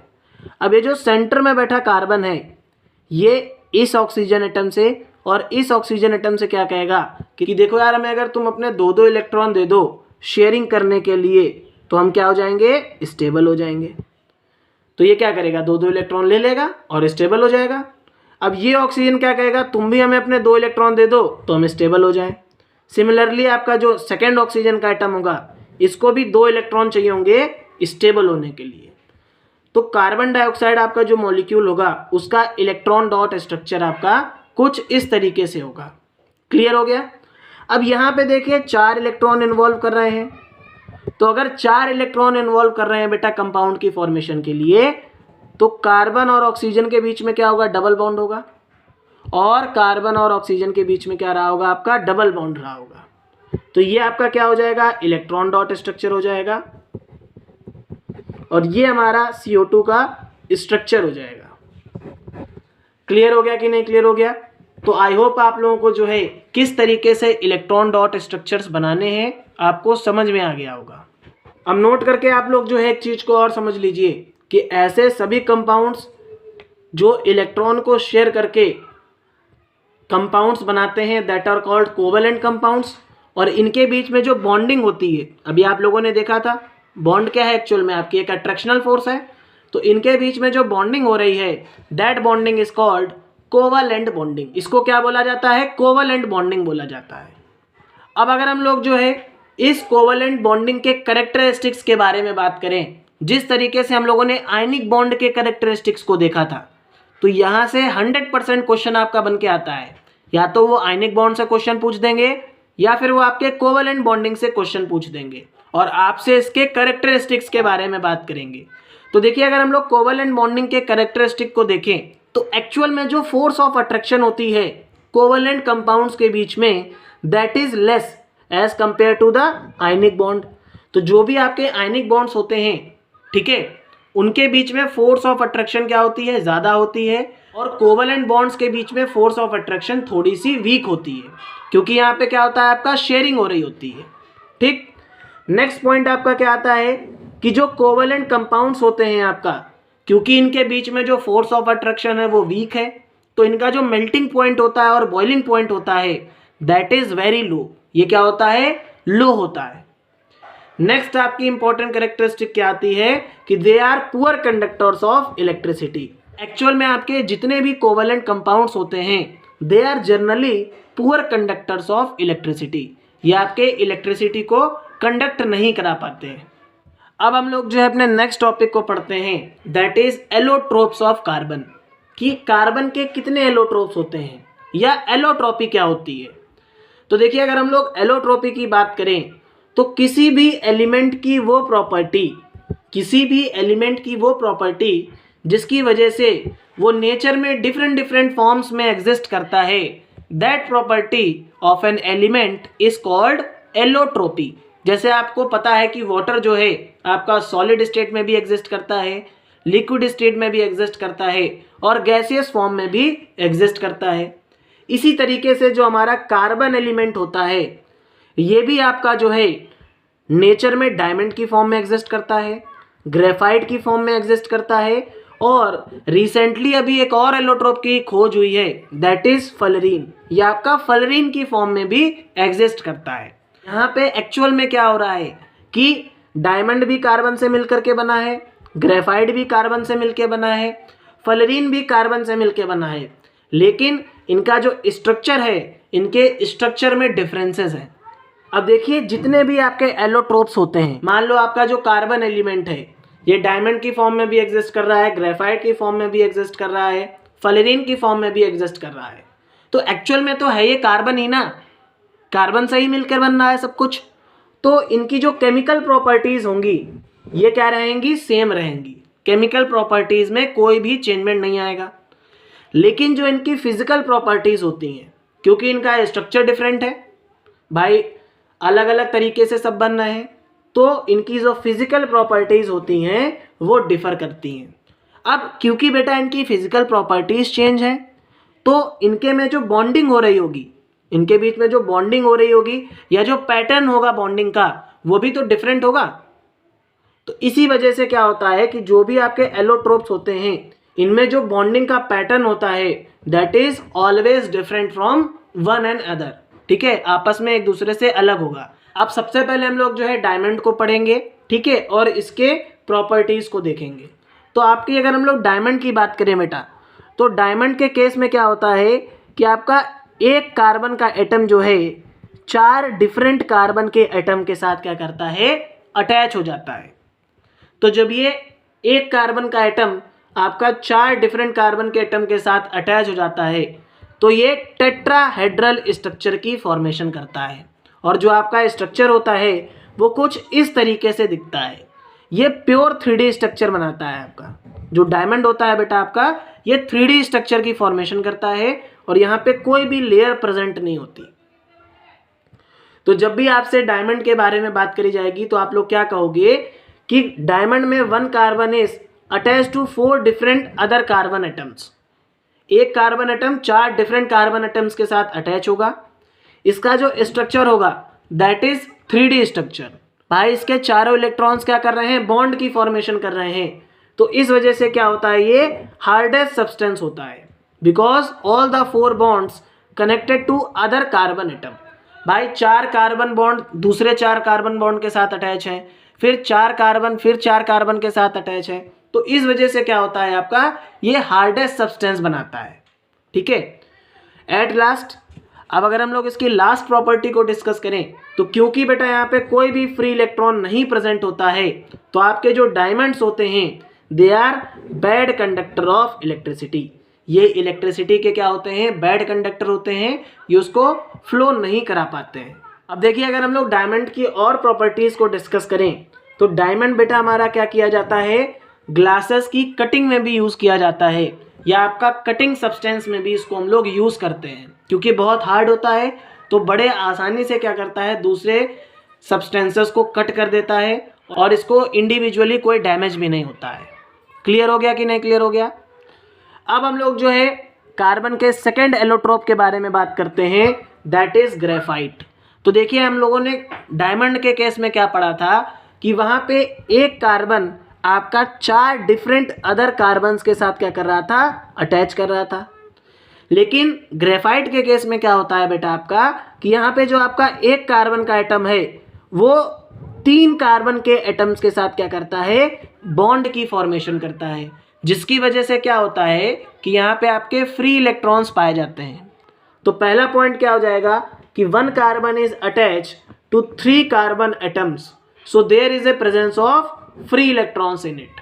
अब अगर हम लोग सेकेंड पॉइंट को समझें तो हम लोगों ने देखा था कि हमारा जो डायमंड था that is a 3D structure, लेकिन जो हमारा ग्रेफाइट होता है, अगर आप लोग ग्रेफाइट को देखो बेटा तो ग्रेफाइट जो है आपका हेक्सागोनल रिंग्स की फॉर्मेशन करता है। ये क्या करता है, ये आपके हेक्सागोनल रिंग्स की फॉर्मेशन करता है। इसका स्ट्रक्चर आपका कुछ इस तरीके से होता है, ठीक है, और ये आपका लेयर्ड स्ट्रक्चर होता है and it is of 2D network. तो यहाँ पे आप लोग बड़े आसानी से देख सकते हो कि जो ग्रेफाइट का स्ट्रक्चर है दैट इज लेयर्ड स्ट्रक्चर, और यहाँ पे आप लोग देखिए कि हमारे पास फ्री इलेक्ट्रॉन्स भी प्रेजेंट है। क्या प्रेजेंट है आपका, फ्री इलेक्ट्रॉन्स भी प्रेजेंट है, ठीक है। अब इस ग्रेफाइट स्ट्रक्चर में जो फोर्स होती है बेटा अट्रैक्शन की that is very very weak. ये क्या होती है आपकी, वीक अट्रैक्शनल फोर्स होती है, ठीक है। क्लियर हो गया कि नहीं क्लियर हो गया। एक्चुअल में यहाँ पे आपके बेटा वेंडर वॉल फोर्सेस लगती हैं। अब ये वेंडर वॉल फोर्सेस क्या होती हैं, जब आप लोग क्लास 12th में जाओगे तो वहाँ पे समझोगे, ठीक। नेक्स्ट पॉइंट को समझते हैं कि जो हमारा ग्रेफाइट है इसको हम लोग क्या करते हैं, एज ए ल्यूब्रिकेंट की तरीके से भी यूज़ करते हैं। जो हैवी मशीन्स होती हैं वहाँ पे हम लोग इसको ल्यूब्रिकेंट की तरीके से यूज़ करते हैं। और नेक्स्ट क्या होता है बेटा कि जो ग्रेफाइट होता है, आप लोगों ने देखा होगा जो पेंसिल के अंदर ब्लैक कलर की आपकी जो पिन होती है वही होता है ग्रेफाइट, ठीक है। आप लोगों ने उसको तोड़ा भी होगा, चेक भी किया होगा। तो देखिए वो सॉफ्ट भी होता है आपका and it is a good conductor of electricity. और आपका जो ग्रेफाइट होता है ये गुड कंडक्टर ऑफ इलेक्ट्रिसिटी होता है क्योंकि यहाँ पे क्या प्रेजेंट होते हैं, यहाँ पे आपके फ्री इलेक्ट्रॉन्स पाए जाते हैं। अब देखिए हम लोग फलरीन के बारे में बात करते हैं। फलरीन क्या होता है, तो देखिए एक्चुअल में जो फलरीन है आपका बेटा इसका पूरा नाम है बकमिस्टर फलरीन, जिसको रिसेंटली जो है डिस्कवर किया गया है। एक्चुअल में ये क्या होता है आपका बेटा, ये आपके 60 एटम से मिलकर के हमारा फलरीन का मॉलिक्यूल बनता है। तो आप लोग बोल सकते हो कि C60 हमारा क्या कहलाता है, फलरीन कहलाता है, ठीक है। अब इसका जो स्ट्रक्चर होता है बेटा आपका ये जस्ट लाइक ए फुटबॉल होता है। आप लोगों ने फुटबॉल देखी होगी, तो जो फुटबॉल का स्ट्रक्चर होता है वैसे ही फुलरीन का स्ट्रक्चर होता है। अब इस स्ट्रक्चर में 20 हेक्सागोनल रिंग्स पाई जाती हैं और 12 पेंटागोनल रिंग्स पाई जाती हैं, तब जाकर के हमारा क्या बनता है बेटा, फलरीन का मॉलिक्यूल बनता है, ठीक है। अब अगर हम लोग इसकी प्रॉपर्टीज़ की बात करें तो क्योंकि बेटा इसकी रिसेंट डिस्कवरी हुई है तो इसकी जो प्रॉपर्टीज़ होती हैं ये आपके डायमंड और ग्रेफाइट के बीच में लाई करती हैं। नेक्स्ट पॉइंट को अगर हम लोग देखें तो ये ना तो आपका ज़्यादा सॉफ्ट होता है ना ही ये ज़्यादा आपका क्या होता है, हार्ड होता है। अब हम लोग जो है कार्बन के वर्सेटाइल नेचर के बारे में बात करते हैं कि आखिर जो कार्बन है क्यों इतने ज़्यादा नंबर ऑफ कंपाउंड्स की फॉर्मेशन को शो कर पाता है। तो यहाँ पे जो सबसे पहला रीज़न निकल के आता है ड्यू टू इट्स टेट्रावैलेंसी, क्योंकि हमारा जो कार्बन होता है इसकी वैलेंसी 4 होती है। अब इसको 4 इलेक्ट्रॉन्स की रिक्वायरमेंट होती है स्टेबल होने के लिए। तो ये क्या करता है, डिफरेंट एटम्स के साथ क्या करता है, बॉन्ड बनाने की कोशिश करता है। तो क्योंकि इसकी वैलेंसी 4 है तो ये 4 साइड से क्या करता है, बॉन्ड बनाता है। तो इस वजह से भी क्या होता है, कार्बन के जो नंबर ऑफ कंपाउंड्स होते हैं दे आर वेरी हाई। अब यहाँ पे कार्बन क्या कर सकता है, कार्बन के साथ अटैच हो सकता है, या तो हेलोजन्स के साथ जुड़ करके बॉन्ड बना सकता है, हाइड्रोजन और ऑक्सीजन के साथ भी जुड़ के बॉन्ड बनाता है। जब आप लोग क्लास 12th में पहुँचोगे तो आप देखोगे कि और भी बहुत सारे ऐसे एटम्स हैं जिनके साथ कार्बन कंबाइन करता है और बॉन्ड बनाता है, कंपाउंड्स की फॉर्मेशन करता है। अब सेकेंड रीज़न यहाँ पे निकल के आता है, that is the catenation property, और ये बहुत इंपॉर्टेंट है। कैटिनेशन प्रॉपर्टी क्या होती है, सबसे पहले अपन लोग ये समझ लेते हैं। तो कोई भी एलिमेंट जो है, कोई भी एलिमेंट जब हमारा बहुत सारे नंबर ऑफ कंपाउंड्स की फॉर्मेशन करता है तो वो प्रॉपर्टी क्या कहलाती है, कैटिनेशन प्रॉपर्टी कहलाती है। अब यहाँ पे जब वो नंबर ऑफ कंपाउंड्स बनाता है तो ये आपके स्ट्रेट चेन भी हो सकती हैं, या आपकी ब्रांच चेन भी हो सकती है, या फिर ये आपकी रिंग्स भी होती हैं। तो आखिर क्या ऐसा रीज़न है कि जो है कार्बन इतने ज़्यादा नंबर ऑफ कंपाउंड्स बना पा रहा है? तो जो कार्बन होता है आपका, इसकी जो कैटिनेशन प्रॉपर्टी होती है ये बहुत ज़्यादा होती है, ये सबसे हाई होती है। आप लोग जब क्लास 12th में पहुँचोगे तो वहाँ पे आप लोग कैटिनेशन प्रॉपर्टी का इंक्रीजिंग और डिक्रीजिंग ऑर्डर देखोगे एटम्स के बेसिस पे। तो सबसे ज़्यादा कैटिनेशन प्रॉपर्टी कार्बन की होती है, देन आपका सिलिकॉन होता है, ठीक है। तो इस वजह से क्या होता है, कार्बन स्ट्रेट चेन भी बनाता है, कार्बन आपका जो है ब्रांच चेन भी बनाता है, और साथ ही साथ जो कार्बन आपका है ये रिंग्स की भी फॉर्मेशन करता है। तो सेकेंड रीज़न आपका, क्योंकि इसकी कैटिनेशन प्रॉपर्टी बहुत ज़्यादा है तो इस वजह से भी कार्बन क्या कर रहा है, बहुत ज़्यादा नंबर ऑफ कंपाउंड्स को बना पा रहा है। अब देखिए थर्ड रीज़न को समझने की कोशिश करते हैं, that is the polymerisation process. अब देखिए पॉलीमराइजेशन क्या होता है, सबसे पहले अपन लोग ये समझते हैं, पॉलीमराइजेशन जो है आपकी एक ऐसी केमिकल प्रोसेस है जिसमें क्या हो रहा है, आपके जो बहुत सारे मोनोमर्स हैं ये क्या कर रहे हैं, कंबाइन कर रहे हैं और एक पॉलीमर की फॉर्मेशन कर रहे हैं। तो ऐसे कंपाउंड्स क्या कहलाते हैं, पॉलीमेरिक कंपाउंड्स कहलाते हैं। अब मान लीजिए हमारे पास एथीन है बेटा, CH2 डबल बॉन्ड CH2। अब जब इसके n नंबर ऑफ मॉलिक्यूल्स आपस में मिल गए और कंबाइन कर गए तो इन्होंने क्या बनाया बेटा, इन्होंने पॉलीथीन की फॉर्मेशन करी, ठीक है। इसी तरीके से आप लोगों ने ईस्टर देखा होगा, ठीक। तो ईस्टर के जब नंबर ऑफ मोनोमर्स कंबाइन कर जाते हैं तो ये क्या बनाता है, पॉलीईस्टर बनाता है, ठीक है। तो इस वजह से भी इसके नंबर ऑफ कंपाउंड्स बहुत ज़्यादा होते हैं। तो ये क्वेश्चन जो है बहुत ज़्यादा पूछा जाता है आपके बोर्ड एग्जाम में, आप लोग इसको अच्छे तरीके से पढ़ लेना। अब हम लोग जो है अपने नेक्स्ट टॉपिक की तरफ मूव करते हैं, that is types of organic compound. तो देखिए ऑर्गेनिक कंपाउंड्स में हम लोगों ने क्या पढ़ा था बेटा, कि ऐसे सभी कंपाउंड्स जो कार्बन को कंटेन कर रहे हैं वो सारे कंपाउंड्स क्या कहलाते हैं, ऑर्गेनिक कंपाउंड्स कहलाते हैं। अब ऑर्गेनिक कंपाउंड्स भी हमारे बहुत सारे टाइप्स के होते हैं, जिसमें फर्स्ट हमारा आता है हाइड्रोकार्बन। अब हाइड्रो का मतलब क्या होता है बेटा, हाइड्रोजन, और कार्बन आप लोगों को पता है। तो ऐसे सभी कंपाउंड्स जो हाइड्रोजन और कार्बन से मिलकर के बनते हैं वो आपके हाइड्रोकार्बन्स कहलाते हैं। अब जनरली ये जो हाइड्रोकार्बन्स हैं बेटा ये आपके दो टाइप्स के होते हैं, एक आपका सैचुरेटेड हाइड्रोकार्बन होता है and the next one is unsaturated hydrocarbon. तो देखिए सैचुरेटेड हाइड्रोकार्बन्स आपके ऐसे हाइड्रोकार्बन्स होते हैं जिनमें कार्बन और हाइड्रोजन के बीच में सिंगल बॉन्ड होता है, ठीक, और ये आपके क्या कहलाते हैं, एल्केन कहलाते हैं। लेकिन वहीं पे अगर हम लोग अनसैचुरेटेड हाइड्रोकार्बन की बात करें तो यहाँ पे आपका डबल बॉन्ड आ जाता है और ट्रिपल बॉन्ड आ जाता है। तो देखिए जब भी आपको जो है कार्बन के बीच में डबल बॉन्ड देखने को मिले तो वहाँ पे आपका क्या बनना होगा, एल्कीन बनना होगा, और जब भी आपको कार्बन के बीच में ट्रिपल बॉन्ड देखने को मिले तो वहाँ पे आपका क्या बनना होगा, एल्काइन बनना होगा। और ये दोनों ही आपके क्या कहलाते हैं, अनसैचुरेटेड हाइड्रोकार्बन्स कहलाते हैं। क्लियर हो गया कि नहीं क्लियर हो गया। अब इसी तरीके से बेटा आपके और भी बहुत सारे ऑर्गेनिक कंपाउंड्स होते हैं, जैसे कि आपका हेलो एल्केन हो गया। अब हेलो एल्केन में क्या होता है बेटा, आपका कार्बन और हाइड्रोजन तो हो ही, साथ ही साथ जो है आपका हेलोजन भी हो, क्लोरीन, फ्लोरीन, ब्रोमीन। अल्कोहल में बेटा क्या होता है, कार्बन और हाइड्रोजन के साथ OH प्रेजेंट होता है। एल्डिहाइड भी आपके इसी तरीके से होते हैं, कार्बन और हाइड्रोजन के साथ अगर आपको कहीं CHO दिख जाए तो वो हमारे एल्डिहाइड्स हो जाते हैं। इसी तरीके से आपके कीटोन्स में क्या होता है, कार्बन हाइड्रोजन के साथ अगर आपको CO दिख जाए कहीं तो वो हमारा कीटोन ग्रुप में आ जाता है। कार्बोजाइलिक एसिड्स में क्या होता है बेटा, अगर आपको COOH दिख जाए कहीं भी तो वो सारे ऑर्गेनिक कंपाउंड्स हमारे कार्बोजाइलिक एसिड्स कहलाते हैं। इसी तरीके से इस साल आपके में ईस्टर्स भी हैं। ईस्टर्स में क्या होता है, अगर आपको कहीं COO दिख जाए तो वो हमारे ऑर्गेनिक कंपाउंड्स क्या कहलाएंगे भाई। अगर कार्बन है, हाइड्रोजन है और साथ ही साथ COO है तो वो हमारा ऑर्गेनिक कंपाउंड क्या कहलाएगा, ईस्टर कहलाएगा। इसी तरीके से बहुत सारे ऑर्गेनिक कंपाउंड्स होते हैं जिनको आप क्लास 12th में पढ़ोगे, लेकिन अभी हम लोगों को क्या करना है, सिर्फ इतने ऑर्गेनिक कंपाउंड्स के बारे में बात करनी है। इसी से रिलेटेड फंक्शनल ग्रुप्स को देखना है और सारी चीज़ें हम लोग जो है इतने ही ऑर्गेनिक कंपाउंड्स के बारे में पढ़ेंगे। अगर नेमिंग भी आपकी कहीं आएगी तो नेमिंग भी बस इतने ही ऑर्गेनिक कंपाउंड्स की आएगी। ओके, अब हम लोग जो एक बहुत इंपॉर्टेंट चीज़ को समझते हैं, दैट इज एल्किल ग्रुप्स। आखिर ये एल्किल ग्रुप्स क्या होते हैं? तो देखिए, जब भी हम लोग किसी भी एल्केन से, अगर हम लोग किसी भी एल्केन से एक हाइड्रोजन एटम को रिमूव कर देते हैं तो वो हमारा क्या बन जाता है, एल्किल ग्रुप बन जाता है। अब यहाँ पे देखिए हमारे पास क्या था, मान लीजिए बेटा CH4 था, दैट इज द मीथेन, जिसको हम लोग मार्स गैस भी बोलते हैं।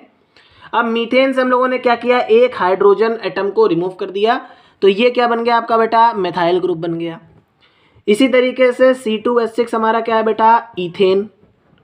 अब इस ईथेन से अपन लोगों ने क्या किया, एक हाइड्रोजन के एटम को रिमूव कर दिया तो ये आपका बन गया बेटा C2H5 और ये आपका क्या कहलाएगा, एथाइल ग्रुप कहलाएगा। क्या कहलाएगा, एथाइल ग्रुप कहलाएगा। तो आपको समझ में आ गया कि एल्किल ग्रुप्स क्या होते हैं। Carbon is a very friendly atom, so it also forms compound with other atoms like halogen, oxygen और नाइट्रोजन।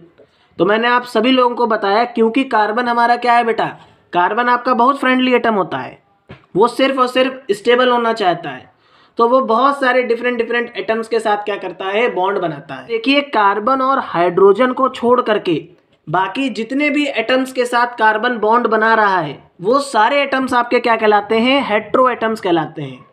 और ये हेट्रो एटम्स की वजह से क्या होता है, जो हमारा कार्बन कंपाउंड होता है आपका, उसकी क्या होती है, उसकी रिएक्टिविटी डिसाइड होती है। ठीक, अब मान लो कोई भी दूसरा एटम आ जा रहा है आपका कार्बन और हाइड्रोजन को छोड़ करके, तो वो क्या कर रहा है, जो भी आपके ऑर्गेनिक कंपाउंड के साथ जुड़ रहा है उसकी रिएक्टिविटी को क्या कर रहा है, या तो इंक्रीज कर दे रहा है या डिक्रीज कर दे रहा है। अब यहाँ से हम लोग जो है बहुत इंपॉर्टेंट टर्म को समझते हैं, that is the functional group. अब देखिए, अभी मैंने आपको बताया कि जो हेट्रो एटम्स होते हैं वो क्या करते हैं, किसी भी कार्बन कंपाउंड की रिएक्टिविटी को डिसाइड करते हैं। तो देखिए, आपके जो एटम या ग्रुप ऑफ एटम किसी भी कार्बन कंपाउंड को रिएक्टिव बना दे या उसकी केमिकल प्रॉपर्टीज को चेंज कर दे या उसकी केमिकल प्रॉपर्टीज को डिसाइड करे, तो वो सारे एटम या ग्रुप ऑफ एटम हमारे क्या कहलाते हैं, फंक्शनल ग्रुप कहलाते हैं। अब यहाँ पे आपको कौन कौन से फंक्शनल ग्रुप को पढ़ना है, तो आपको हेलोजेंस को पढ़ना है बेटा। आप लोगों ने देखा था क्लोरीन, ब्रोमीन और फ्लोरीन, ये क्या है, हेट्रो एटम है। इसी तरीके से आपको एल्कोहल पढ़ना है, कार्बोक्सिलिक एसिड पढ़ना है, एल्डिहाइड पढ़ना है, कीटोन पढ़ना है और ईस्टर्स के बारे में भी अपन लोग पढ़ेंगे। तो एक एक करके अब हम लोग क्या करते हैं, फंक्शनल ग्रुप को समझ लेते हैं। सबसे पहले हम लोग जो है हेलोजन ग्रुप की बात करेंगे। तो किसी भी हाइड्रोकार्बन में बेटा आपका जब जो है क्लोरीन, ब्रोमीन, फ्लोरीन और आयोडीन अटैच हो जाए एज ए हेट्रो एटम, तो वो सारे ऑर्गेनिक कंपाउंड्स आपके क्या कहलाते हैं, हेलो एल्केन्स कहलाते हैं। क्या कहलाते हैं, हेलो एल्केन्स कहलाते हैं। और जो आपका क्लोरीन हो गया, ब्रोमीन हो गया, फ्लोरीन हो गया और आयोडीन हो गया, इसको हम लोग क्या बोलते हैं, हेलोजन बोलते हैं। अब यहाँ पे एक चीज़ आप लोग और समझ लीजिए, अगर हमारा हेलोजन जो है बेटा आपका एल्केन में प्रेजेंट है, एल्केन बोले तो सिंगल बॉन्ड, अगर आपका एल्केन में प्रेजेंट है तो ये हेलो एल्केन कहलाएगा।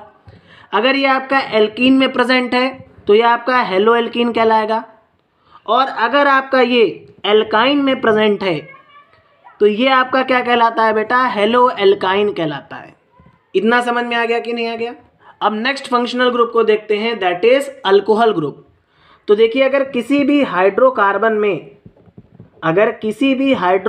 में आपका OH ग्रुप प्रेजेंट हो, मीन्स अगर आपके किसी भी हाइड्रोकार्बन में OH एटम प्रेजेंट है, तो वो हमारे ऑर्गेनिक कंपाउंड्स क्या कहलाते हैं, अल्कोहल्स कहलाते हैं, या हम लोग ये बोलते हैं कि ये अल्कोहल फैमिली से बिलोंग कर रहा है। इसी तरीके से हम लोग जो है एल्डिहाइड्स को देख लेते हैं। तो देखिए, एल्डिहाइड्स में क्या होता है, अगर किसी भी हाइड्रोकार्बन में आपका CHO प्रेजेंट है, आपका C double bond O H present है, तो वो सारे ऑर्गेनिक कंपाउंड्स आपके क्या कहलाते हैं, वो आपके एल्डिहाइड्स कहलाते हैं। और ये जो आपका CHO है that is the functional group, ये आपका एल्डिहाइडिक ग्रुप कहलाता है। अब इसी तरीके से हम लोग कार्बोजाइलिक एसिड की बात कर लेते हैं। तो देखिए कार्बोजाइलिक एसिड्स में क्या होगा कि अगर आपका C double bond O OH आपको दिख जा रहा है किसी भी हाइड्रोकार्बन में, तो आप लोग डायरेक्ट ये बोलोगे कि ये सारे कंपाउंड्स आपके क्या कहलाएंगे, कार्बोजाइलिक एसिड कहलाएंगे। इसी तरीके से अगर हम लोग कीटोन्स की बात करें, तो अगर आपको किसी भी हाइड्रोकार्बन में C डबल बॉन्ड O दिख गया है, तो वो ऑर्गेनिक कंपाउंड्स हमारे क्या कहलाएंगे, कीटोन्स कहलाएंगे। और जो ये CO ग्रुप है आपका that is called the ketonic group, ये क्या कहलाता है, कीटोनिक ग्रुप कहलाता है। अब देखिए इसी तरीके से आपके ईस्टर्स भी होते हैं। ईस्टर्स में क्या होता है बेटा, अगर किसी भी हाइड्रोकार्बन में, किसी भी हाइड्रोकार्बन के पास अगर C double bond O present है, तो वो आपके ऑर्गेनिक कंपाउंड्स क्या कहलाते हैं, ईस्टर्स कहलाते हैं। और ये ईस्टर्स जो होते हैं बेटा आपके, ये आपके स्वीट स्मेलिंग होते हैं, इनकी जो स्मेल होती है बहुत ही मीठी होती है। इसी तरीके से बेटा हम लोग एल्कीन को देख लेते हैं। तो देखिए कार्बन और कार्बन के बीच में जब डबल बॉन्ड प्रेजेंट होता है, तो ऐसे सारे हाइड्रोकार्बन्स आपके एल्कीन्स कहलाते हैं। ठीक, इसी तरीके से एल्काइंस को देख लेते हैं। एल्काइंस में क्या होता है, जब कार्बन और कार्बन के बीच में ट्रिपल बॉन्ड प्रेजेंट होता है, तो वो ऑर्गेनिक कंपाउंड्स हमारे क्या कहलाते हैं, एल्काइंस कहलाते हैं। और ये आपका C ट्रिपल बॉन्ड C, ये आपका एल्काइन ग्रुप में आता है। अब हम लोग जो है होमोलॉगस सीरीज के बारे में बात करते हैं कि आखिर ये होमोलॉगस सीरीज क्या होती है। तो देखिए एक्चुअल में आपका जो होमोलॉगस सीरीज है, ये आपके ऑर्गेनिक कंपाउंड्स के ऐसे ग्रुप होते हैं, ये आपके ऑर्गेनिक कंपाउंड्स के ऐसे ग्रुप होते हैं जिनके पास सिमिलर स्ट्रक्चर होता है, जिनका स्ट्रक्चर कैसा होता है, सेम होता है, और उनकी केमिकल प्रॉपर्टीज भी सेम होती है। मीन्स ऐसे सभी ऑर्गेनिक कंपाउंड्स के ग्रुप जिनका केमिकल प्रॉपर्टीज भी सेम है, जिनका स्ट्रक्चर भी सेम है, लेकिन यहाँ पे क्या होता है, जो आपके कंपाउंड्स होते हैं वो आपस में CH2 ग्रुप से डिफर करते हैं। फॉर एग्जाम्पल, इसको एग्जाम्पल के थ्रू समझते हैं। मान लीजिए बेटा हम लोगों ने एल्केन ले लिया। अब एल्केन की होमोलॉगस सीरीज हमसे बोल रहा है कि आपको बनानी है। तो आप सभी लोगों को पता है एल्केन क्या है हमारा, CnH2n+2 इसका जर्नल फॉर्मूला होता है। अब अगर हमें बेटा जो है एल्केन की होमोलॉगस सीरीज को ड्रॉ करना है, तो हम लोग क्या कर सकते हैं, दो तरीके से काम कर सकते हैं। या तो हम लोग जो है CH4 में जो है CH2 को ऐड करते हुए चले जाएं, क्योंकि हम लोगों को पता है कि होमोलॉगस सीरीज में क्या होता है भाई, एक ऑर्गेनिक कंपाउंड और दूसरे ऑर्गेनिक कंपाउंड के बीच में आपके CH2 ग्रुप का डिफरेंस होता है। और या फिर हम लोग यहाँ पे N की वैल्यू को रखते जाएं। ठीक है, तो देखिए फर्स्ट हमारा मेंबर क्या हो जाएगा, मीथेन हो जाएगा, दैट इज CH4 एल्केन की होमोलॉगस सीरीज का। अब CH4 में बेटा आपने CH2 ऐड कर दिया, तो क्या हो गया C2H6, तो ये हमारा क्या हो गया, सेकेंड मेंबर हो गया होमोलॉगस सीरीज का, दैट इज C2H6। इसी तरीके से C3H8 हो गया। तो आपस में जितने भी आपके ऑर्गेनिक कंपाउंड्स हैं, ये CH2 ग्रुप से क्या कर रहे हैं, डिफरेंस को शो कर रहे हैं। तो ऐसे ग्रुप ऑफ ऑर्गेनिक कंपाउंड्स हमारे क्या कहलाते हैं, होमोलॉगस सीरीज कहलाती हैं। क्लियर हो गया कि नहीं क्लियर हो गया। और यहाँ से आपका बोर्ड एग्जाम में क्वेश्चन आना 100% तय है। अब हम लोग जो है होमोलॉगस सीरीज के कैरेक्टरिस्टिक्स के बारे में बात कर लेते हैं। तो एक्चुअल में आपकी कोई भी होमोलॉगस सीरीज हो, चाहे एल्डिहाइड की हो, चाहे आपका वो अल्कोहल ग्रुप का हो, चाहे वो किसी भी आपके ऑर्गेनिक कंपाउंड की होमोलॉगस सीरीज हो, आपस में ये एक दूसरे से CH2 ग्रुप से ही डिफर करते हैं। इसी तरीके से अगर हम लोग इनकी प्रॉपर्टीज़ को देखें, तो केमिकल प्रॉपर्टीज़ सबकी सेम होती है, लेकिन जो फिजिकल प्रॉपर्टी होती है उसमें ग्रेजुअल चेंजमेंट आ जाता है, क्योंकि क्या होता है, मॉलिक्यूलर मास इंक्रीज होने लगता है। ठीक है, तो आपका मेल्टिंग पॉइंट हो गया, बॉइलिंग पॉइंट हो गया, ये इफेक्ट कर जाता है। इसी तरीके से अगर हम लोग थर्ड कैरेक्टरिस्टिक को देखें, तो आपके जो दो एडजेसेंट कंपाउंड्स होते हैं उनके बीच में 14U का डिफरेंस होता है। मीन्स उनके बीच में जो एटॉमिक मास यूनिट का डिफरेंस होता है that is of 14U। Clear हो गया कि नहीं क्लियर हो गया। अब यहाँ से हम लोग जो है हाइड्रोकार्बन्स के जर्नल फॉर्मूले को देखते हैं कि ये जो हाइड्रोकार्बन्स होते हैं इनका जो जर्नल फॉर्मूला है ये क्या होता है। तो आप सभी लोग ये पढ़ चुके हो कि जनरली आपके जो हाइड्रोकार्बन्स हैं ये दो टाइप के होते हैं, that is saturated hydrocarbons and unsaturated hydrocarbons. ठीक है, सैचुरेटेड हाइड्रोकार्बन में बेटा आपका क्या आता है, एल्केन आ जाता है, और एल्केन का जो आपका जर्नल फॉर्मूला होता है दैट इज CnH2n+2। ठीक है, इसी तरीके से अगर हम लोग अनसैचुरेटेड हाइड्रोकार्बन की बात करें तो अनसैचुरेटेड हाइड्रोकार्बन आपके दो टाइप्स के होते हैं, एक आपका एल्कीन होता है, दूसरा आपका एल्काइन होता है। तो एल्कीन का बेटा जर्नल फॉर्मूला क्या होता है, CnH2n, और एल्काइन का जो जर्नल फॉर्मूला होता है दैट इज CnH2n-2। तो अब हम लोग क्या करेंगे, जो हमारे एल्केन, एल्कीन और एल्काइन है इनके जर्नल फॉर्मूले से हम लोग क्या करेंगे, इनके कंपाउंड्स को बनाएंगे। क्लियर हो गया। साथ ही साथ आप लोग एक चीज़ और समझ लो कि हमारे जो हाइड्रोकार्बन्स होते हैं ये दो नहीं तीन तरीके के होते हैं।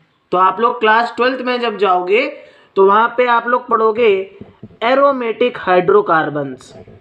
ठीक है, एरोमेटिक हाइड्रोकार्बन्स। तो ये हाइड्रोकार्बन्स बेटा आपके जर्नली साइक्लिक हाइड्रोकार्बन्स होते हैं। यहाँ पे आपकी क्या प्रेजेंट होती हैं, रिंग्स स्ट्रक्चर बनते हैं। तो आप लोगों ने बेंजीन देखा होगा, बेंजीन जो होता है हमारा ये आपका एरोमेटिक हाइड्रोकार्बन होता है और इसका जो फॉर्मूला होता है दैट इज C6H6। यहाँ पे आपका क्या होता है बेटा, अल्टरनेट कार्बन के बीच में डबल बॉन्ड प्रेजेंट होता है। ठीक है, तो देखिए अल्टरनेट कार्बन में डबल बॉन्ड हो गया और सबके पास क्या आ जाता है, एक एक हाइड्रोजन का एटम चला जाता है। तो अगर आपसे कभी पूछ ले कि बेंजीन का स्ट्रक्चर कैसा होता है तो आपका बेंजीन कुछ इस तरीके से होता है। अब हम लोग क्या करते हैं बेटा, हम लोग जो है एल्केन को उसके जर्नल फार्मूले से बनाते हैं। तो देखिए एल्केन का जर्नल फार्मूला है CnH2n+2। ठीक है, तो यहाँ पे अगर हम लोग देखें, अगर हम लोग n=1 रख दें तो देखिए C1H2+2। ठीक है, तो हमारा क्या आ जाएगा, CH4 आ जाएगा कि नहीं हो जाएगा। और ये CH4 आपका क्या होता है बेटा, ये CH4 आपका मीथेन होता है। इसी तरीके से अगर हम लोग n=2 रख दें तो यहाँ पे क्या आ जाएगा, n की जगह पे C2H2 + 2, तो हमारे पास क्या आ जाएगा C2H6। तो देखिए हमें इथेन मिल गया कि नहीं मिल गया। तो आपका जो एल्केन होता है, अगर हम लोगों को एल्केन बनाना है तो इसका जनरल फॉर्मूला क्या हो जाता है, CnH2n+2। इससे हम लोग क्या कर सकते हैं, एल्केन के होमोलॉगस सीरीज को बड़े आसानी से बना सकते हैं। अब इसी तरीके से हम लोग एल्कीन और एल्काइन को देख लेते हैं। तो देखिए एल्कीन का जो जर्नल फॉर्मूला होता है दैट इज CnH2n।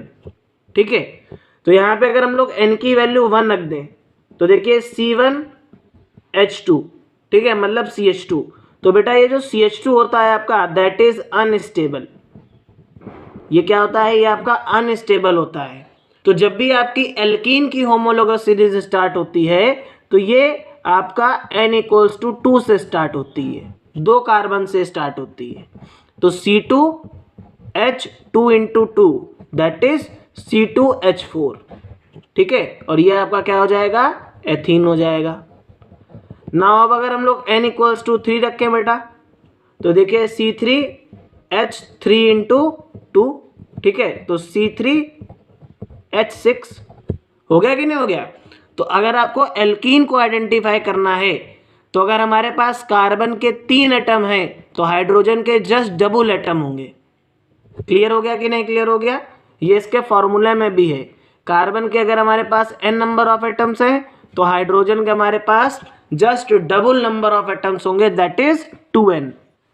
अब हम लोग एल्काइन के एग्जाम्पल को देखते हैं। तो एल्काइन का जर्नल फॉर्मूला क्या होता है, CnH2n-2। तो अगर बेटा यहाँ पे हम लोग n की वैल्यू 2 रख दें, क्योंकि n=2 अगर हम लोग 1 रखेंगे तो यहाँ पे क्या होगा बेटा, हमें अनस्टेबल कंपाउंड मिलेगा। तो अगर हम लोग n=2 रखें तो क्या आएगा, C2H2×2 दैट इज क्या आ जाएगा, C2H4-2 दैट इज C2H2। तो देखिए C2H2 हमारा क्या है, ये हमारा एल्काइन है। नाउ n इक्वल्स टू 3 रखते हैं, तो जब n इक्वल्स टू 3 रखा बेटा तो C3H2 इंटू 3 माइनस ऑफ 2, तो हमारे पास क्या आ गया C3H। अब देखिए 6 माइनस 2 क्या होगा, 4 होगा बेटा, तो C3H4। तो ये हमारा क्या हो गया, सेकेंड मेंबर हो गया एल्काइन के होमोलॉगस सीरीज का। तो देखिए अगर हम लोगों को होमोलॉगस सीरीज बनानी है एल्केन, एल्कीन और एल्काइन की, तो हम लोग क्या कर सकते हैं, जर्नल फॉर्मूले का यूज करके बड़े आसानी से होमोलॉगस सीरीज को बना सकते हैं। अब हम लोग जो है बहुत इंपॉर्टेंट टॉपिक के बारे में बात करते हैं, जहां से बोर्ड एग्जाम में 100% क्वेश्चंस पूछा जाता है, और ये टॉपिक जो है आप लोग 12th और 12th के बाद भी पढ़ते आओगे। तो देखिए हमारा जो नेक्स्ट टॉपिक है दैट इज आइसोमरिज्म। अब ये आइसोमर्स क्या होते हैं और आइसोमरिज्म क्या होता है, हम लोग इसको बहुत अच्छे तरीके से समझेंगे, और क्लास 10th में बस इसका थोड़ा सा इंट्रोडक्शन गिवन है। तो देखिए ऐसे सभी कंपाउंड्स बेटा जिनका मॉलिक्यूलर फॉर्मूला सेम होता है, जिनका मॉलिक्यूलर फॉर्मूला सेम होता है, बट उनके स्ट्रक्चर्स जो होते हैं they are different from each other, तो दैट प्रॉपर्टी ऑफ कंपाउंड, किसी भी कंपाउंड की इस प्रॉपर्टी को क्या बोला जाता है, आइसोमर्स बोला जाता है। कि कोई भी कंपाउंड अगर सेम मॉलिक्यूलर फॉर्मूला रख रहा है और उसके स्ट्रक्चर क्या हैं, आपस में डिफरेंट हैं, तो ऑर्गेनिक कंपाउंड की ये प्रॉपर्टी जो है आइसोमर्स कहलाती है। और ये फिनोमेना आपका क्या कहलाता है, इस फिनोमेना को हम लोग क्या बोलते हैं, आइसोमरिज्म बोलते हैं। इतना समझ में आ गया कि नहीं आ गया। अब देखिए ये जो आपके आइसोमर्स होते हैं, ये आइसोमर्स आपके दो टाइप के होते हैं, एक आपका स्ट्रक्चरल आइसोमर्स और दूसरा आपका स्पेशियल आइसोमर्स। तो क्लास 10th में बेटा आपका जो है स्ट्रक्चरल आइसोमर्स का इंट्रोडक्शन गिवन है। स्ट्रक्चरल आइसोमर्स भी बहुत टाइप के होते हैं, ये सब आपके में नहीं है डिटेल्ड में, आपको बस स्ट्रक्चरल आइसोमर्स को पढ़ना है। और स्पेशियल आइसोमर्स बेटा आपके क्लास 12th में आएंगे, बहुत अच्छे से केमिस्ट्री में पढ़ोगे, ठीक है। तो हम लोग क्या करते हैं, हम लोग स्ट्रक्चरल आइसोमर्स के बारे में बात करते हैं। तो सिंपल सी बात है, आपको समझ में आ गया कि यहाँ पे स्ट्रक्चर के साथ खिलवाड़ होने वाला है। तो ऐसे सभी आइसोमर्स जिनका मॉलिक्यूलर फॉर्मूला सेम हो लेकिन उनका स्ट्रक्चर आपस में क्या कर रहा हो, डिफर कर रहा हो, आपस में अलग हो, तो वो सभी कंपाउंड क्या कहलाते हैं, स्ट्रक्चरल आइसोमर्स कहलाते हैं। अब यहाँ पे अपन लोग क्या करेंगे, कुछ एग्जाम्पल की हेल्प से स्ट्रक्चरल आइसोमर्स को समझेंगे। तो हम लोग क्या लेके चल रहे हैं, ब्यूटेन के आइसोमर बनाएंगे, पेंटेन के आइसोमर्स बनाएंगे और हेक्सेन के आइसोमर्स बनाएंगे। और यहीं से आपका जो है बोर्ड एग्जाम में कभी ना कभी क्वेश्चन पुटअप कर दिया जाता है कि आपको पेंटेन के आइसोमर्स ड्रॉ करने हैं, हेक्सेन के आइसोमर्स ड्रॉ करने हैं, या फिर आपको ब्यूटेन के आइसोमर ड्रॉ करने हैं। तो देखिए सबसे पहले अपन लोग क्या करते हैं, अपन लोग ब्यूटेन के आइसोमर्स को ड्रॉ करते हैं। तो देखिए ब्यूटेन का मॉलिक्यूलर फॉर्मूला क्या है, C4H10। तो सबसे पहले हम लोग क्या करेंगे, हम लोग जो है स्ट्रेट चेन बनाएंगे, ठीक है। तो देखिए CH3 CH2 CH2 और CH3। तो देखिए हमारा क्या हो गया बेटा, ये हमारा नॉर्मल ब्यूटेन हो गया, ये हमारा पहला आइसोमर हो गया। अब देखो अगर हमें इसका दूसरा आइसोमर बनाना है तो अपन लोग क्या करेंगे, अब ब्रांचिंग करेंगे। तो हम लोगों ने क्या किया भाई, हमारे पास 3 कार्बन है, एक हम लोगों ने ब्रांचिंग कर दी दैट इज CH3, यहाँ पे क्या आ गया CH3, यहाँ पे क्या आ गया CH3, ठीक है, और यहाँ पे क्या आ गया H आ गया, आपका आ गया कि नहीं आ गया। तो अगर हम लोग इसका नाम को डिसाइड करना चाहें तो नाम क्या होगा बेटा, 1 2 3। तो 2 पे आपका क्या आएगा, अभी नेमिंग मैं आप लोगों को बहुत अच्छे तरीके से पढ़ा दूंगा कि किस तरीके से नेमिंग हम लोग करते हैं।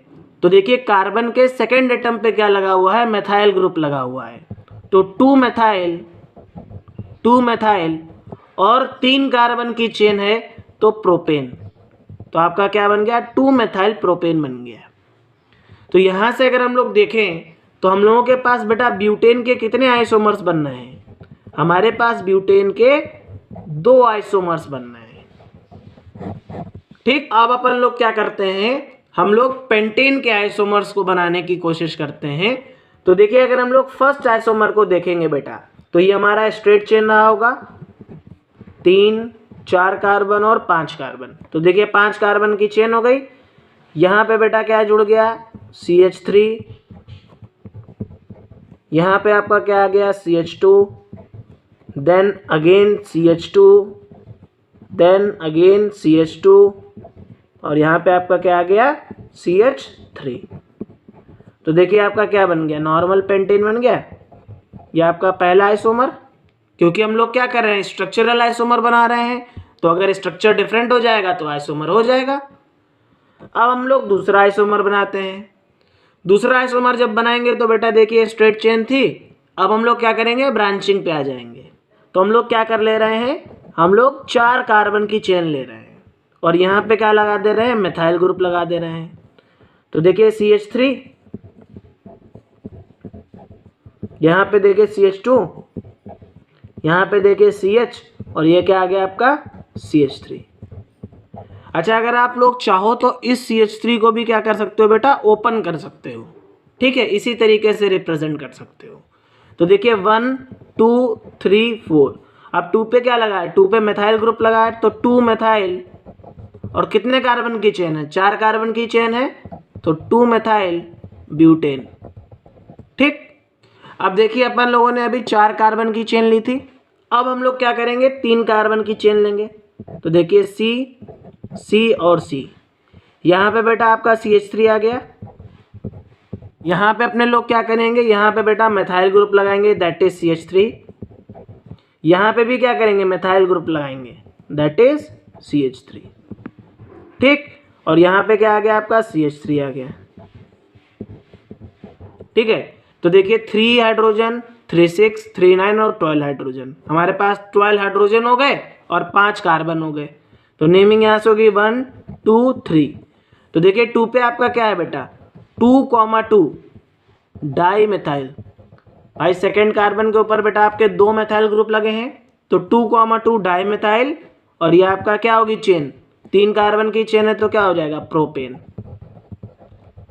तो यहाँ से अगर आप लोग देखो तो हमारे पास बेटा पेंटेन के कितने आइसोमर बन गए, अपन लोगों के पास पेंटेन के 3 आइसोमर बन गए। अब हम लोग जो है लास्ट एग्जांपल को देखते हैं, दैट इज हम लोग हेक्सेन के आइसोमर्स को ड्रॉ करेंगे। तो सबसे पहला जो इसका स्ट्रक्चरल आइसोमर होगा दैट इज नॉर्मल हेक्सेन। तो क्या आ जाएगा, 1 carbon, 2 carbon, 3 carbon, 4 carbon, 5 carbon, 6 carbon. तो यहाँ पे देखिए CH3, ये आपका क्या हो गया, CH2, देन अगेन CH2 बेटा, देन फिर से यहाँ पे आपका क्या आ जाएगा, CH2, और यहाँ पे क्या आ जाएगा आपका CH3। अब देखिए जब भी आप लोग बेटा जो है स्ट्रेट चेन बनाते हो तो ये आपका हेक्सेन है, आप लोग यहाँ पे बस N लगा देते हो, तो यह क्या कहलाता है, नॉर्मल हेक्सेन। ये N डिनोट करता है कि ये स्ट्रेट चेन है। अब अपन लोग नेक्स्ट आइसोमर को बनाते हैं। तो नेक्स्ट आइसोमर में क्या होगी, ब्रांचिंग होगी बेटा। तो 1 कार्बन, 2 कार्बन, 3 कार्बन, 4 कार्बन और 5 कार्बन। यहाँ पे हम लोगों ने क्या किया बेटा, 1 कार्बन लगा दिया। ठीक है, तो यहाँ पे क्या आ जाएगा, CH3, यहाँ पे H आ जाएगा बेटा, ये क्या आएगा, CH3, ये क्या आएगा, CH2, ये क्या आएगा, CH2, और यहाँ पे क्या आ जाएगा, CH3। तो देखिए अगर हम लोग इसके नेमिंग को करें 1 2 3 4 5, तो देखिए 2 पे क्या है आपका, 2 मेथाइल, और चेन कितने कार्बन की है, 5 कार्बन की, तो क्या हो जाएगा, पेंटेन। तो 2 मेथाइल पेंटेन। हो गया कि नहीं हो गया। अब देखिए हम लोग बेटा थर्ड आइसोमर को ड्रॉ करते हैं। तो देखिए थर्ड आइसोमर में हम लोग क्या करेंगे, 4 कार्बन ले लेंगे, 1 2 3 4। अब 1 कार्बन यहाँ पे लगा दो, 1 कार्बन यहाँ पे लगा दो। तो देखिए CH3,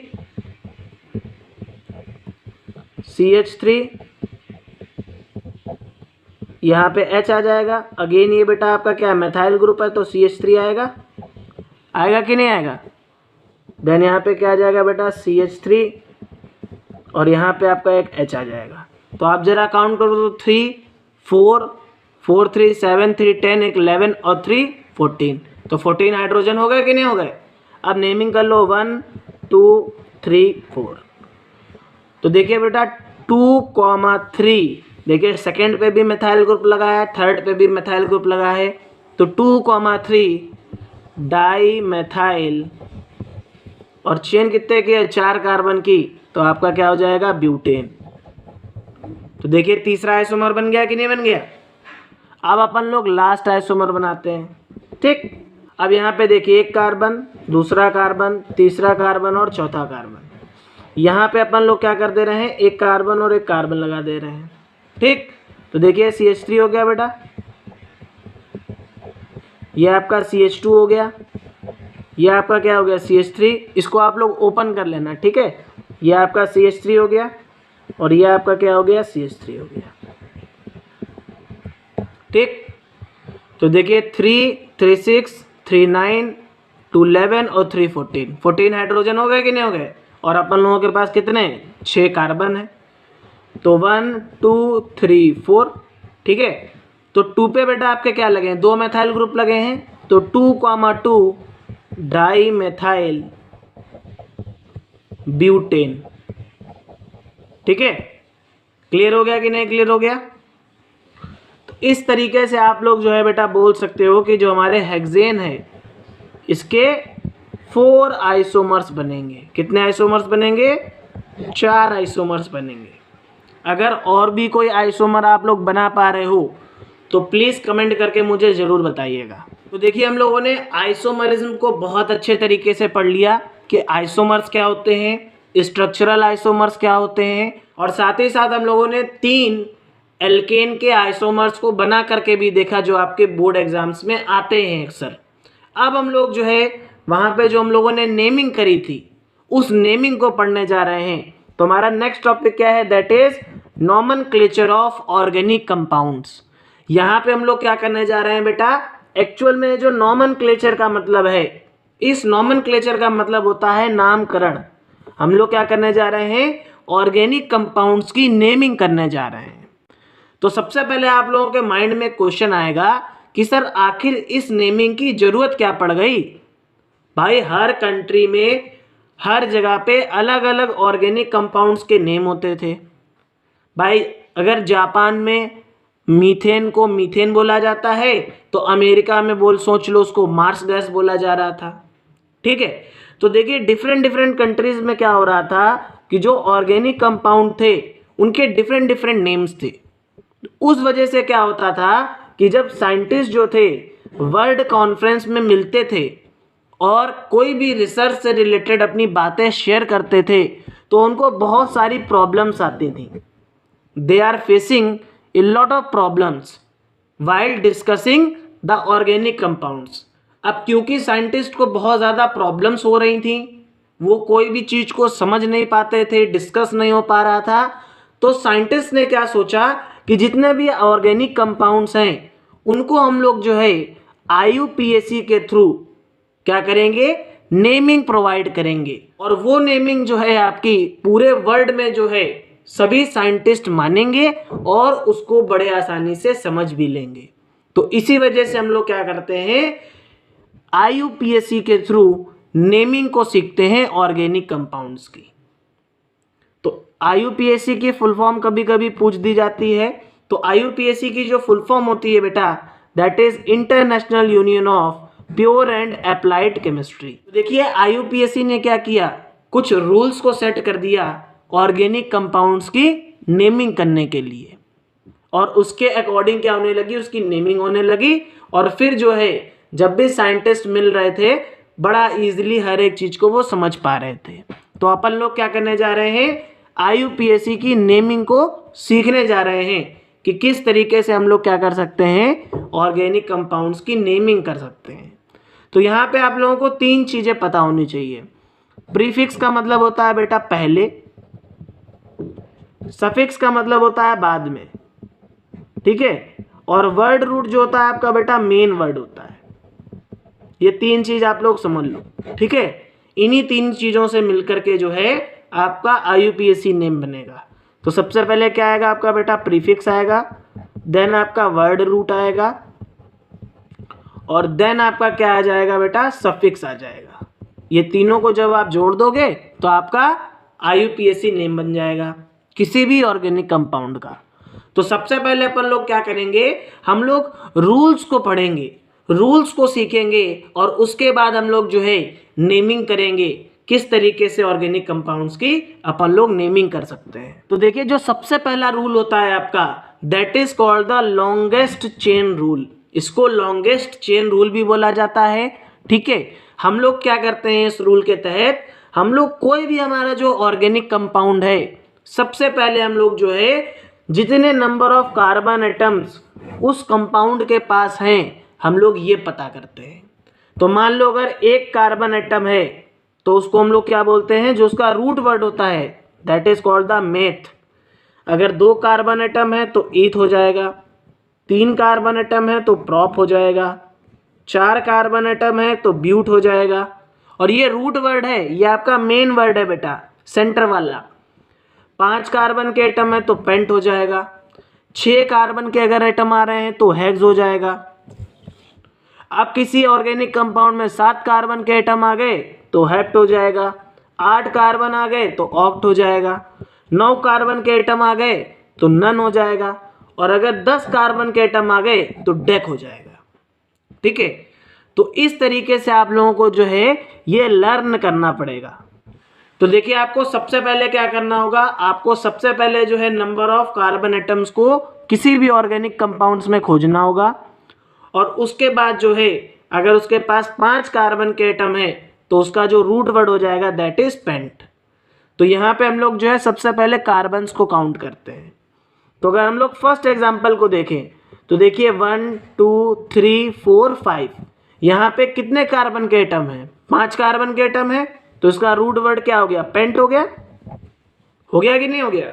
सेकेंड वाले एग्जाम्पल को देखो बेटा, हम लोग लॉन्गेस्ट चेन रूल को देखते हैं, ठीक है। तो यहाँ पे देखिए 1 2 3 4 5। अब देखिए इस पे देखिए एक्चुअल में इसके पास बेटा कितने हैं, 5 कार्बन के एटम हैं। हम लोग ऐसी चेन को पकड़ेंगे जिसके पास सबसे ज़्यादा नंबर ऑफ कार्बन के एटम्स हो। अगर हम लोग ये वाली चेन को पकड़ते तो यहाँ पे क्या होता आपका बेटा, 1 2 और 3 और एक 4 ही होते। लेकिन हम लोगों ने क्या करना है, सबसे पहले जो सबसे लंबी कार्बन की चेन है उसको पकड़ना है।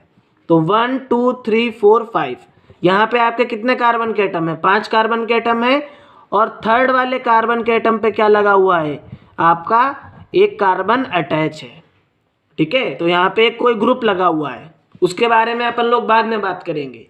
लेकिन ये जो चेन है आपकी, ये आपकी 5 कार्बन के एटम की है, तो इसका जो रूट वर्ड होगा दैट इज पेंट।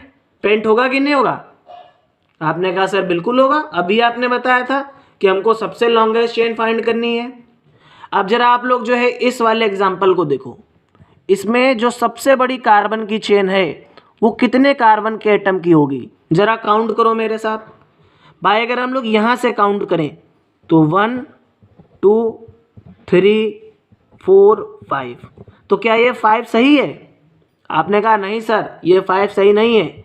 अगर हम लोग इधर घूम जाएंगे तो देखिए 5 और ये 6, एक्चुअल में जो बेटा आपके कार्बन एटम की चेन है ये आपके 6 कार्बन के एटम की चेन है। फिर आपने कहा सर आप बिल्कुल सही बोल रहे हैं कि यहाँ पे कितने कार्बन के एटम की चेन बन रही है, 6 कार्बन के एटम की चेन बन रही है। तो मैंने कहा अगर 6 कार्बन है किसी भी ऑर्गेनिक कंपाउंड के पास तो उसका रूट वर्ड क्या हो जाएगा, हेक्स हो जाएगा। अब एक चीज आप लोग और याद रखिएगा कि अगर बेटा आपका जो है फंक्शनल ग्रुप कहीं पे भी अटैच है, जैसे यहाँ पे आप देखो यहाँ पे आपका कार्बन अटैच है, तो नेमिंग जो है बेटा आपकी हमेशा क्लोजेस्ट टू फंक्शनल ग्रुप करी जाती है। कहने का मतलब ये है कि अभी हमारा जो है 4th नंबर पे आ रहा है आपका कार्बन, लेकिन अगर हम लोग यहाँ से काउंट करेंगे तो 1 2 3, यहाँ पे देखिए आपका तीसरे कार्बन के ऊपर क्या आ रहा है, आपका फंक्शनल ग्रुप आ जा रहा है। तो हम लोग नेमिंग हमेशा इधर से करेंगे, ठीक है। 5 6। तो एक्चुअल में आपका जो फंक्शनल ग्रुप होगा ये 3rd कार्बन के ऊपर होगा, ना कि 4th वाले कार्बन के ऊपर। और इसकी जो रूट चेन होगी ये आपके 6 कार्बन की एटम की होगी। अभी मैं सब कुछ क्लियर कर दूंगा, बिल्कुल भी घबराने की जरूरत नहीं है, हर एक चीज बहुत अच्छे तरीके से समझ जाओगे। अब देखिए नेक्स्ट एग्जांपल को देखते हैं। ये तो हलवा है भाई, 1 carbon 2 carbon 3 carbon 4 carbon 5 carbon, ये आपके 5 कार्बन की चेन है कि नहीं है। तो इसका जो रूट वर्ड होगा दैट इज पेंट। अब देखो जब हम लोगों ने रूट वर्ड को डिसाइड कर लिया तो हम लोग चेक करते हैं कि कौन सा फंक्शनल ग्रुप लगा है। अब मान लीजिए अगर हेलोजन वहां पे जुड़ा है, जैसे क्लोरीन हो गया, फ्लोरीन हो गया, ब्रोमीन हो गया और आयोडीन हो गया, ठीक है। मान लीजिए अगर आपका बेटा कंपाउंड है CH3Cl, तो देखिए यहाँ पे क्या लगा है बेटा, यहाँ पे आपका क्लोरीन लगा है कि नहीं लगा है। तो एक्चुअल में यहाँ पे क्या होगा, यहाँ पे आपका 1 कार्बन का एटम है, तो 1 कार्बन बोले तो मेथ हो गया कि नहीं हो गया। और यहाँ पे आपका क्या हो गया, क्लोरीन है। तो क्लोरीन बेटा अगर आपका है तो हेलोजन में जो है बेटा आपका ये जो ग्रुप है ये एज ए प्रीफिक्स लगता है, मीन्स रूट वर्ड से पहले। तो यहाँ पे आपका क्या आ जाएगा, क्लोरो मेथ। और यहाँ पे आपका क्या है, एक्चुअल में ये एल्केन है कि नहीं है, तो क्लोरोमीथेन, एन आ जाएगा। क्योंकि एल्केन है तो एल्केन का लास्ट वाला क्या होता है, एन होता है, तो एन आ जाएगा। क्योंकि फंक्शनल ग्रुप में मैंने आप लोगों को बता दिया था कि एल्केन में जो आपका सफिक्स होता है दैट इज ANE, एन। इसी तरीके से अगर अल्कोहल की बात करी जाए बेटा, तो अल्कोहल का बेटा फंक्शनल ग्रुप OH, और यहाँ पे आपका सफिक्स क्या होता है, ऑल, OL। एल्डिहाइड CHO होता है बेटा, सफिक्स क्या हो जाएगा, अल हो जाएगा। कीटोन में बेटा आपका ओन हो जाएगा सफिक्स। कार्बोक्सिलिक एसिड में आपका क्या आ जाता है, ओइक एसिड आ जाता है, ठीक। एक चीज आप लोग और याद कर लो, अगर कोई भी फंक्शनल ग्रुप आपका बेटा वॉवल से एंड हो रहा है, जैसे आपका बेटा कीटोन में देखिए बेटा आपका ओन है ना, उस कंडीशन में क्या होता है कि ये जो ई होता है उसको डिलीट कर दिया जाता है। जैसे आपका प्रोपेन था, तो इस प्रोपेन से अपन लोग क्या करेंगे, इस ई को डिलीट कर देंगे और प्रोपेनॉन हो जाएगा, प्रोपेनॉन, और ये ONE, ओन, ठीक है। इतना समझ में आ गया कि नहीं आ गया। अब देखो इसके लास्ट पॉइंट को समझ लो कि अगर हमारा कार्बन चेन जो है अनसैचुरेटेड है then ene is converted to in और आइन। मान लो अगर हमारी जो बेटा कार्बन एटम की चेन है, अगर उसमें डबल बॉन्ड और ट्रिपल बॉन्ड प्रेजेंट है, तो वहां पे एन की जगह पे क्या आ जाएगा, इन आ जाएगा या आपका आइन आ जाएगा। क्योंकि अगर एल्कीन होगा तो लास्ट में इन आ जाएगा सफिक्स, और अगर एल्काइन होगा तो लास्ट में सफिक्स आइन आ जाएगा। तो अब हम लोग क्या करते हैं, हम लोग IUPAC की नेमिंग करते हैं। तो देखिए अगर हम लोग अपने फर्स्ट एग्जांपल को देखें तो हम लोग क्या करेंगे, सबसे पहले कितने नंबर ऑफ कार्बन एटम्स हैं उसको फाइंड करेंगे। तो देखो 1 2 3 4। अब बेटा यहाँ पे 4 कार्बन के एटम है तो क्या हो जाएगा, ब्यूट हो जाएगा कि नहीं हो जाएगा। और यहाँ पे ये सारे कार्बन के एटम्स आपके क्या है बेटा, ये आपके सिंगल बॉन्डेड है, मीन्स आपका क्या है, एल्केन है। तो एल्केन में जो आपका सफिक्स होता है दैट इज एन, ANE, तो ये क्या हो जाएगा, ब्यूटेन, यहाँ पे एन आ जाएगा। अब सेकंड देखो बेटा, नेक्स्ट में आपको मैंने भी 4th पॉइंट में समझाया था कि अगर हमारी कार्बन की चेन अनसैचुरेटेड है तो वहां एन की जगह पे क्या आ जाएगा, या तो इन आ जाएगा या आइन आ जाएगा। तो देखो 1 2 3 4, ठीक है। तो यहाँ पे आप लोग जरा चेक करो, हमारे पास कितने नंबर ऑफ कार्बन के एटम है, 4 कार्बन के एटम, तो ब्यूट, ठीक है। अब 2 पे क्या है बेटा, सेकंड कार्बन के एटम पे क्या है, यहाँ पे आपका डबल बॉन्ड है, तो ब्यूट 2, और आपका डबल बॉन्ड है मतलब एल्कीन है। अगर एल्कीन है बेटा तो यहाँ पे सफिक्स क्या होगा, इन होगा कि नहीं होगा। तो इसका जो IUPAC नेम होगा दैट इज ब्यूट टू इन, ठीक है। अब हम लोग जो है बेटा नेक्स्ट एग्जाम्पल को देखते हैं। नेक्स्ट एग्जाम्पल बहुत ज़्यादा इंपॉर्टेंट है।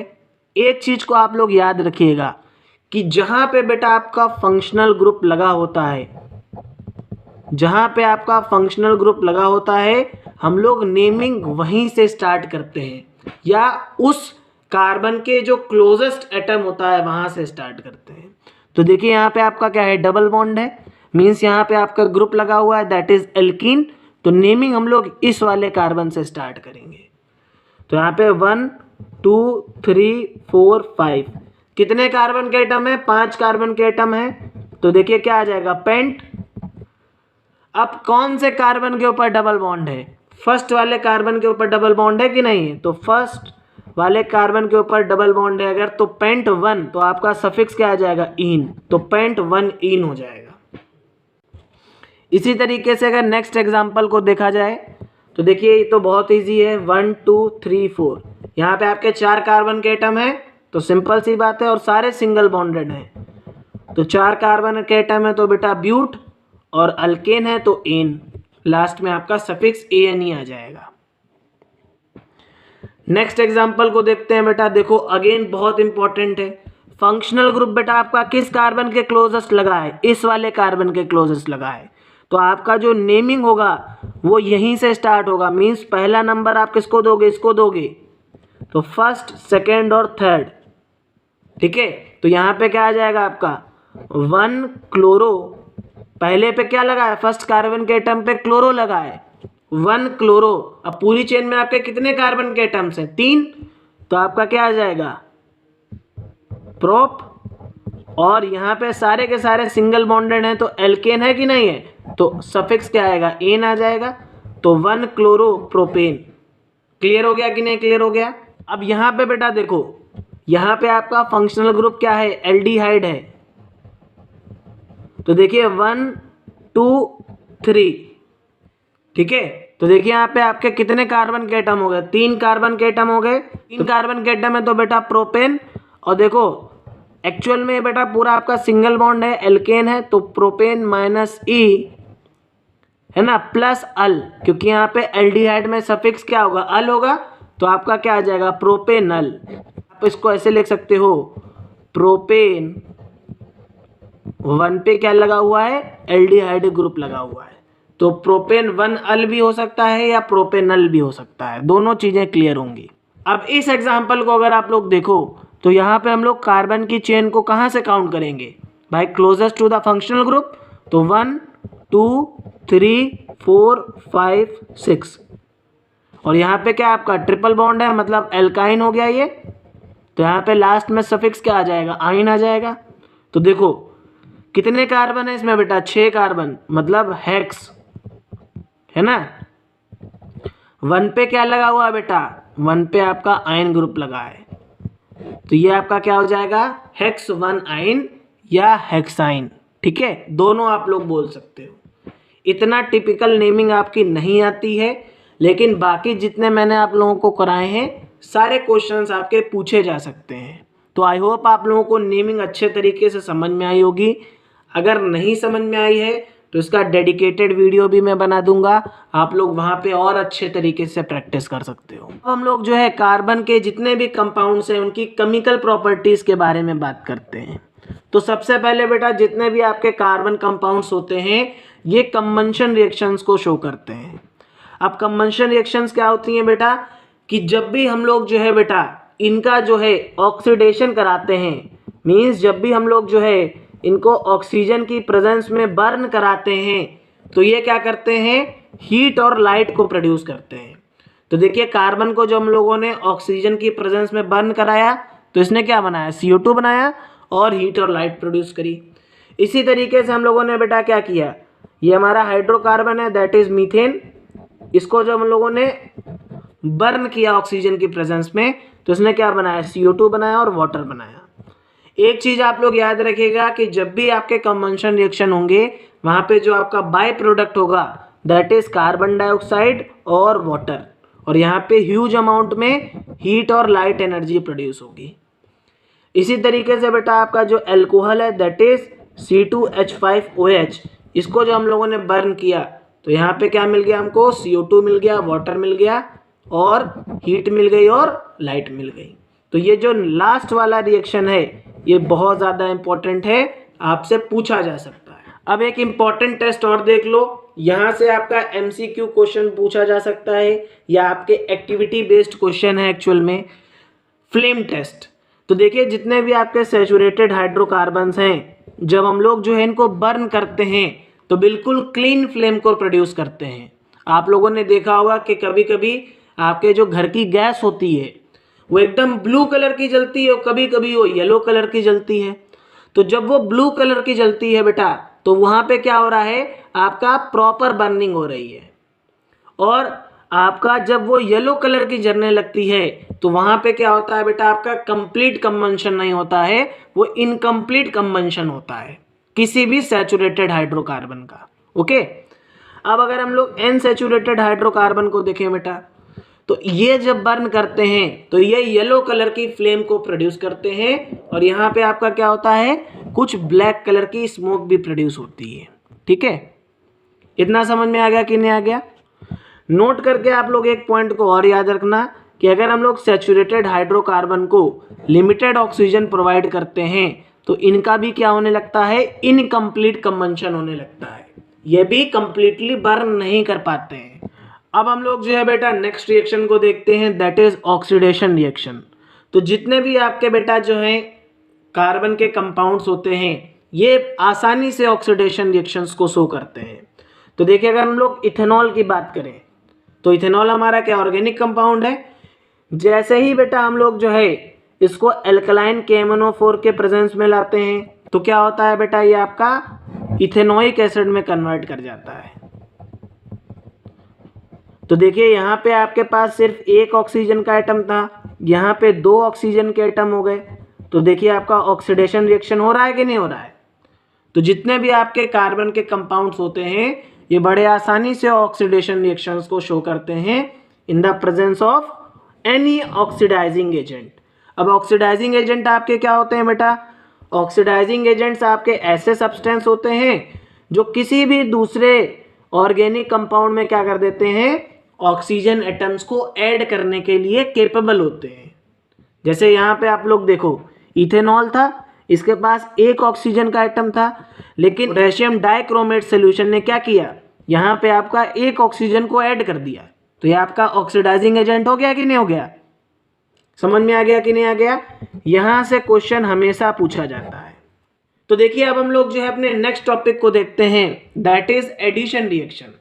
तो देखिए जब भी हम लोग अपने अनसैचुरेटेड हाइड्रोकार्बन का हाइड्रोजिनेशन करते हैं, मीन्स उसमें हाइड्रोजन को ऐड करते हैं in the presence of a catalyst such as nickel, platinum और पैलेडियम, तो ऐसे सभी रिएक्शंस को क्या बोला जाता है, हाइड्रोजिनेशन रिएक्शन बोला जाता है या आपके एडिशन रिएक्शन बोला जाता है।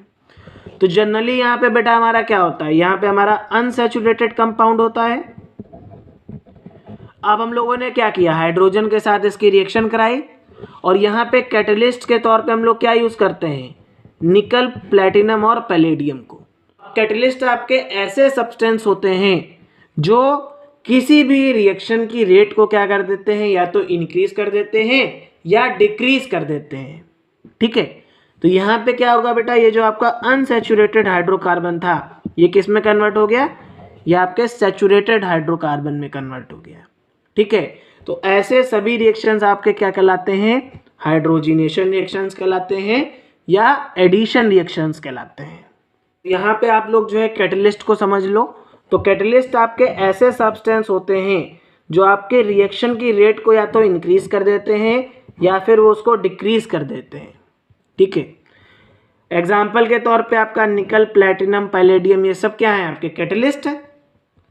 अब एक बहुत इंपॉर्टेंट चीज जो आपके एग्जाम में 100% पूछी जानी है, इसको समझ लो कि जो आपके वेजिटेबल ऑयल्स होते हैं ये जनरली आपके क्या होते हैं, अनसैचुरेटेड फैटी ऑयल्स होते हैं, जितने भी आपके वेजिटेबल ऑयल्स होते हैं।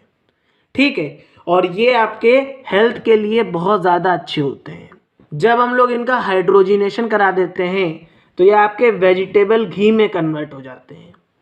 ठीक है, that is called the saturated fat. इनको हम लोग क्या बोलते हैं, सैचुरेटेड फैट बोलते हैं, और ये हमारी हेल्थ के लिए बहुत ज़्यादा हार्मफुल होते हैं। तो क्वेश्चन आपसे क्या पूछा जा सकता है कि जो वेजिटेबल ऑयल्स होते हैं क्या ये हमारी हेल्थ के लिए अच्छे होते हैं कि खराब होते हैं? यह आपसे क्वेश्चन पूछ सकता है कि जो वेजिटेबल घी होता है क्या यह आपकी हेल्थ के लिए अच्छा होता है कि खराब होता है। तो इस पॉइंट को आप लोग अच्छे तरीके से अपने दिमाग में बैठा लेना कि जो वेजिटेबल ऑयल होता है, जो अनसैचुरेटेड फैटी एसिड्स होते हैं वो हमारे हेल्थ के लिए अच्छे होते हैं, लेकिन जो सैचुरेटेड फैटी एसिड्स होते हैं ये हमारे हेल्थ के लिए खराब होते हैं। जैसे आपका जो डालडा घी हो गया, ये सारे हमारे हेल्थ के लिए खराब होते हैं। अब देखिए इसी तरीके से हम लोग जो है सब्स्टिट्यूशन रिएक्शंस को देखते हैं। तो देखिए सब्स्टिट्यूशन रिएक्शंस आपकी ऐसी रिएक्शंस होती हैं जिनमें क्या होता है, एक मोर रिएक्टिव एलिमेंट जो है हाइड्रोजन के एटम्स को क्या कर देता है, डिस्प्लेस कर देता है। ठीक है, अब या तो ये एक एटम हो सकता है या फिर ये आपके ग्रुप ऑफ एटम्स भी हो सकते हैं। जैसे अगर हम लोग एग्जांपल देखें तो मीथेन हमारा क्लोरीन के साथ क्या कर रहा है, रिएक्ट कर रहा है इन द प्रेजेंस ऑफ सनलाइट। तो इसने क्या किया, हाइड्रोजन के एक एटम को डिस्प्लेस कर दिया और क्लोरीन यहाँ पे क्या कर गया, अटैच कर गया। तो देखिए एक रिएक्टिव एलिमेंट ने क्या किया, एक लेस रिएक्टिव एलिमेंट को डिस्प्लेस कर दिया। तो ये सभी आपके क्या होते हैं बेटा, ये सभी आपके सब्स्टिट्यूशन रिएक्शंस बोले जाते हैं। बहुत इजी है, इसमें कुछ ज़्यादा समझने वाला है नहीं। अब हम लोग जो है बेटा कुछ इंपॉर्टेंट कंपाउंड्स के बारे में बात करते हैं जो आपके क्लास 10th में गिवन है, दैट इज इथेनॉल और इथेनोइक एसिड। तो इथेनॉल आपका जो है बेटा अल्कोहल फैमिली से बिलोंग करता है और इथेनोइक एसिड जो है आपका, ये आपका कार्बोक्सिलिक एसिड से बिलोंग करता है। तो देखिए सबसे पहले हम लोग जो है इथेनॉल और इथेनोइक एसिड की फिजिकल प्रॉपर्टीज के बारे में बात करेंगे और देन हम लोग जो है इन दोनों की केमिकल प्रॉपर्टीज को देखेंगे। तो अगर हम लोग इथेनॉल की प्रॉपर्टीज को देखें बेटा, तो इथेनॉल की जो स्मेल होती है दैट इज़ वेरी प्लीजेंट, बहुत अच्छी स्मेल होती है। लेकिन जो इथेनोइक एसिड होता है बेटा आपका, इसकी स्मेल पंजेंट होती है, जैसे विनेगर होता है छिड़का, उस तरीके की इसकी स्मेल होती है। नेक्स्ट अगर हम लोग पॉइंट देखें बेटा, तो आपका जो इथेनॉल होता है ये रूम टेम्परेचर पे आपका लिक्विड स्टेट में एग्जिस्ट करता है। लेकिन वहीं पे अगर हम लोग बेटा इथेनोइक एसिड की बात करें तो आपका जो इथेनोइक एसिड होता है इसका जो मेल्टिंग पॉइंट होता है that is of 17 degree Celsius. यह आपका 17 डिग्री सेल्सियस पे मेल्ट कर जाता है और जैसे ही सर्दी बढ़ती है बेटा तो ये क्या कर जाता है, फ्रीज कर जाता है, ये जम जाता है। और जब ये फ्रीज हो जाता है आपका तो इसको हम लोग क्या बोलते हैं बेटा, ग्लेशियल एसिटिक एसिड। ठीक है, ग्लेशियल एसिटिक एसिड बोला जाता है इसको, जब ये आपका क्या कर जाता है, फ्रीज कर जाता है। अगर हम लोग बेटा लिटमस टेस्ट को देखें तो इथेनॉल के ऊपर बेटा आपका लिटमस पेपर का कोई भी इफेक्ट नहीं पड़ता।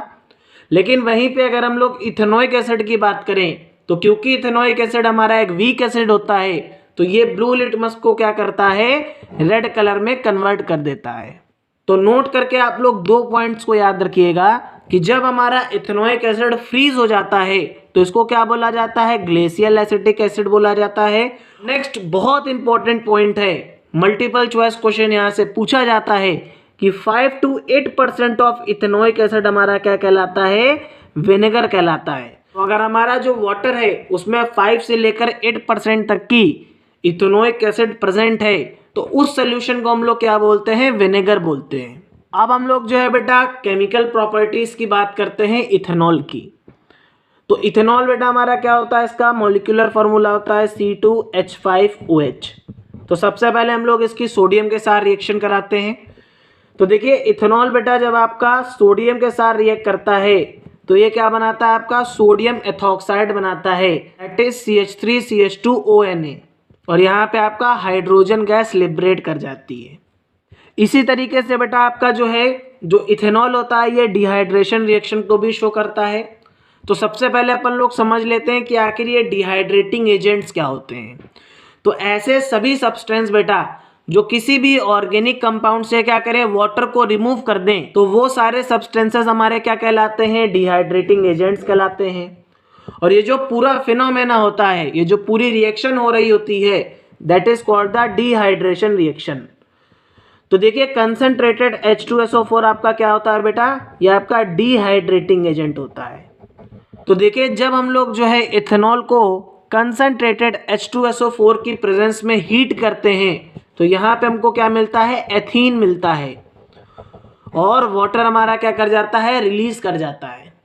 तो ये इंपॉर्टेंट रिएक्शन है बेटा, आपकी बोर्ड एग्जाम में पूछी जा सकती है। एक बहुत ज़्यादा इंपॉर्टेंट पॉइंट, हमेशा इसको याद रखिएगा, कहीं पे भी आप लोग इसको नहीं पढ़ोगे। बहुत सारे जो एजुकेटर्स होते हैं इन सब चीज़ों को छोड़ देते हैं, बट क्वेश्चन आपका यहीं से पूछ दिया जाता है। तो देखिए, अगर हम लोग एथेनॉल को लार्ज अमाउंट में इनटेक करते हैं तो हमारा जो सेंट्रल नर्वस सिस्टम होता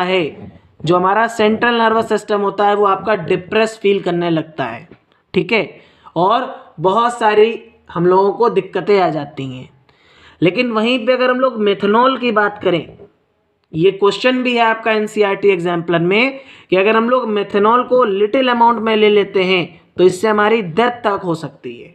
तो एक्चुअल में होता क्या है कि ये मेथनॉल जब हमारे लीवर में जाता है तो लीवर में जाते टाइम इसका क्या हो जाता है, ऑक्सीडेशन हो जाता है, और ये आपका मीथेनल में कन्वर्ट हो जाता है। और वहां जाने के बाद आपका ये क्या करता है बेटा, जो हमारा प्रोटोप्लाज्म होता है उसमें क्या करने लगता है, उसको कोगुलेशन शो करने लगता है, ठीक है, कोगुलेट करने लगता है, जिसकी वजह से क्या होता है, हमारी ऑप्टिक नर्व, हम लोग अंधे हो सकते हैं, कभी कभी हमारा किडनी हार्ट फेलियर भी हो जाता है। इसी वजह से क्या होता है, जो हमारा मेथनॉल का इंटेक होता है ये हमारे डेथ को भी कॉज कर देता है।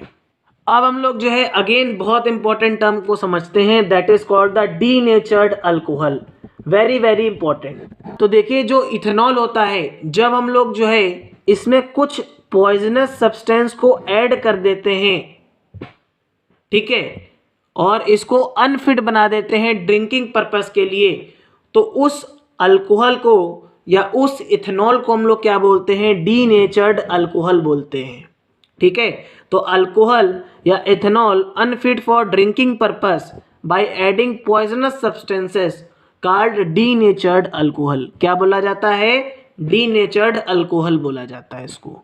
और यहाँ से क्वेश्चन हर साल पूछा जाता है और बहुत ज़्यादा इंपॉर्टेंट टर्म है ये। अब हम लोग जो है बेटा अपने नेक्स्ट टॉपिक को समझते हैं, that is chemical properties of ethanoic acid. तो देखिए, हम लोगों ने फिजिकल प्रॉपर्टीज देख ली, हम लोगों ने केमिकल प्रॉपर्टीज ऑफ अल्कोहल देख लिया। अब हम लोग जो है इथेनोइक एसिड की केमिकल प्रॉपर्टीज के बारे में बात करेंगे। तो देखिए, जो आपके इथेनोइक एसिड होता है ये जनरली आपका स्टेरिफिकेशन रिएक्शन को शो करता है। अब आप लोग बोलोगे सर स्टेरिफिकेशन रिएक्शन क्या होती है। तो देखिए, जब भी आपका अल्कोहल जो है कार्बोजाइलिक एसिड के साथ रिएक्ट करता है, तो देखिए जब अल्कोहल आपका कार्बोजाइलिक एसिड के साथ रिएक्ट करता है तो यहाँ पे हमको क्या मिलता है, ईस्टर मिलता है, ठीक है, और वाटर हमारा क्या कर जाता है, रिलीज कर जाता है। और ईस्टर्स आपके क्या होते हैं बेटा, ये आपके स्वीट स्मेलिंग सब्सटेंसेस होते हैं। तो हम लोगों ने क्या किया बेटा, इथेनोइक एसिड की रिएक्शन जब हम लोगों ने इथेनॉल के साथ कराई तो हमको क्या मिल गया बेटा, एथिल इथेनोइड मिल गया। तो मैंने आप लोगों को पढ़ाया भी था, जो हमारा ईस्टर होता है दैट इज, इसका जो फंक्शनल ग्रुप होता है COO होता है। तो यहाँ पे देखिए COO हो गया, तो ये क्या है C2H5 दैट इज एथिल, और ये आपका क्या हो गया, एथिल इथेनोइड। कि एक चीज़ याद रखिएगा कि जितने भी आपके ईस्टर्स होते हैं बेटा, इनको परफ्यूम्स में यूज़ किया जाता है और फ्लेवरिंग एजेंट्स में भी यूज़ किया जाता है। तो जब भी आपके कार्बोजाइलिक एसिड इथेनॉल के साथ या अल्कोहल के साथ रिएक्ट करते हैं, ये हमेशा ईस्टर्स की फॉर्मेशन करते हैं, और ये रिएक्शन हमेशा कंसंट्रेटेड H2SO4 की प्रेजेंस में होती है, क्योंकि यहाँ पे आपका क्या हो रहा है, वाटर डिलीट कर रहा है। अब हम लोग जो है अगेन एक बहुत इंपॉर्टेंट रिएक्शन को देखते हैं, that is called the saponification reaction. अब देखो, इसकी थ्योरी तुम लोग बड़े आराम से समझ सकते हो अगर तुम लोगों ने इसको अपने कॉमन वर्ड्स में समझ लिया। तो देखिए, जब भी आपका ईस्टर एक बेस के साथ रिएक्ट करता है, क्या करता है, एक बेस के साथ रिएक्ट करता है, और ये बेस कौन सा हो सकता है, या तो सोडियम हाइड्रोक्साइड या पोटेशियम हाइड्रोक्साइड। तो देखिए, जब भी आपका ईस्टर एक बेस के साथ रिएक्ट करता है तो ये क्या बनाता है आपका बेटा, ये अल्कोहल की फॉर्मेशन करता है, और यहाँ पे आपका क्या बनता है, सोडियम और potassium salt of carboxylic acid, that is CH3COONA या CH3 COOK। तो ये हमारा क्या कहलाता है, सोडियम इथेनॉएट कहलाता है और इसी को क्या बोला जाता है, सोप बोला जाता है। तो जब भी आपका ईस्टर अल्कली के साथ रिएक्ट करेगा तो यहाँ पे क्या बनेगा बेटा, सोप बनेगा और अल्कोहल बनेगा। इस रिएक्शन को हम लोग क्या बोलते हैं, सैपोनिफिकेशन रिएक्शन बोलते हैं। ठीक है, और ये एक्चुअल में आपके सोप क्या होते हैं बेटा, तो ये आपके सोडियम और potassium salt of carboxylic acid होते हैं। अब नेक्स्ट पॉइंट को समझते हैं, that is reaction with carbonates और हाइड्रोजन कार्बोनेट। तो देखिए, जब भी आपके मेटल कार्बोनेट या आपके मेटल हाइड्रोजन कार्बोनेट एसिड के साथ रिएक्ट करते हैं तो ये सॉल्ट बनाते हैं, वाटर बनाते हैं और कार्बन डाइऑक्साइड गैस को रिलीज कर देते हैं।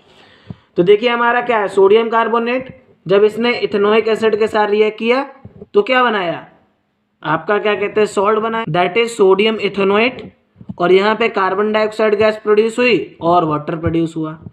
इसी तरीके से metal hydrogen carbonate that is sodium hydrogen carbonate जब आपका इथेनोइक एसिड के साथ रिएक्ट किया तो इसने क्या बनाया, इसने आपका सोडियम इथेनोएट को बनाया और यहाँ पे कार्बन डाइऑक्साइड गैस प्रोड्यूस हुई और वाटर हमारा क्या कर गया, रिलीज कर गया।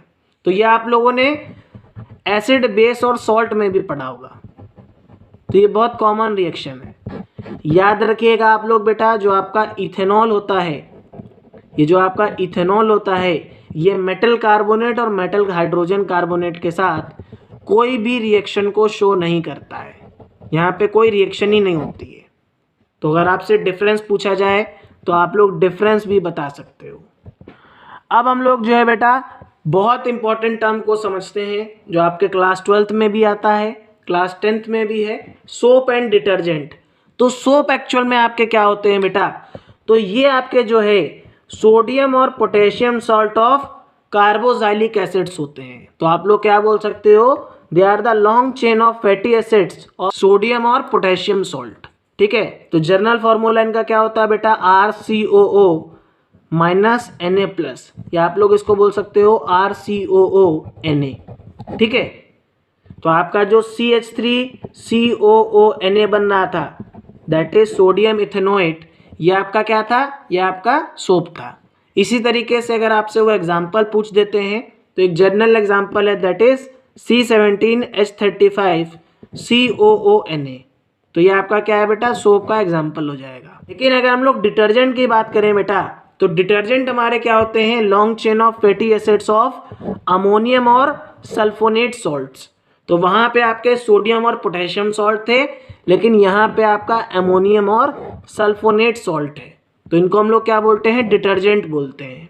और ये डिटर्जेंट का आपका एक कॉमन एग्जाम्पल है, इसको आप लोग याद भी कर सकते हो, कभी कभी वो एग्जाम्पल भी पूछ देते हैं। अब हार्ड वाटर क्या होता है और सॉफ्ट वाटर क्या होता है। तो देखिए जनरली आपका जो सॉफ्ट वाटर होता है बेटा, इसमें क्या होता है कि जो सोप्स होते हैं ये बड़े आसानी से लेदर को प्रोड्यूस कर लेते हैं, झाग बनाते हैं।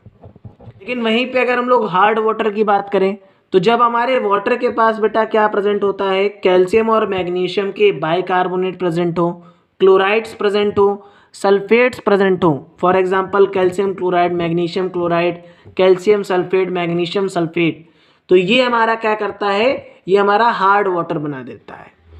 अब हार्ड वाटर के केस में क्या होता है कि ये जो सोप होता है ये लेदर की फॉर्मेशन नहीं कर पाता है। अब क्यों लेदर की फॉर्मेशन नहीं कर पाता है, तो यहाँ पे ये बेटा स्कम की फॉर्मेशन करता है। और कैसे करता है ये मैं आपको अभी समझाता हूँ। यहाँ पे अगर आप लोग देखो तो एक्चुअल में C17H35COONA ये हमारा एक सोप है। अब ये बेटा क्या है, ये आपके हार्ड वाटर में जब हम लोगों ने सोप को मिक्स किया तो हार्ड वाटर में आपका क्या है, कैल्शियम और मैग्नीशियम के क्लोराइड्स भी प्रेजेंट है।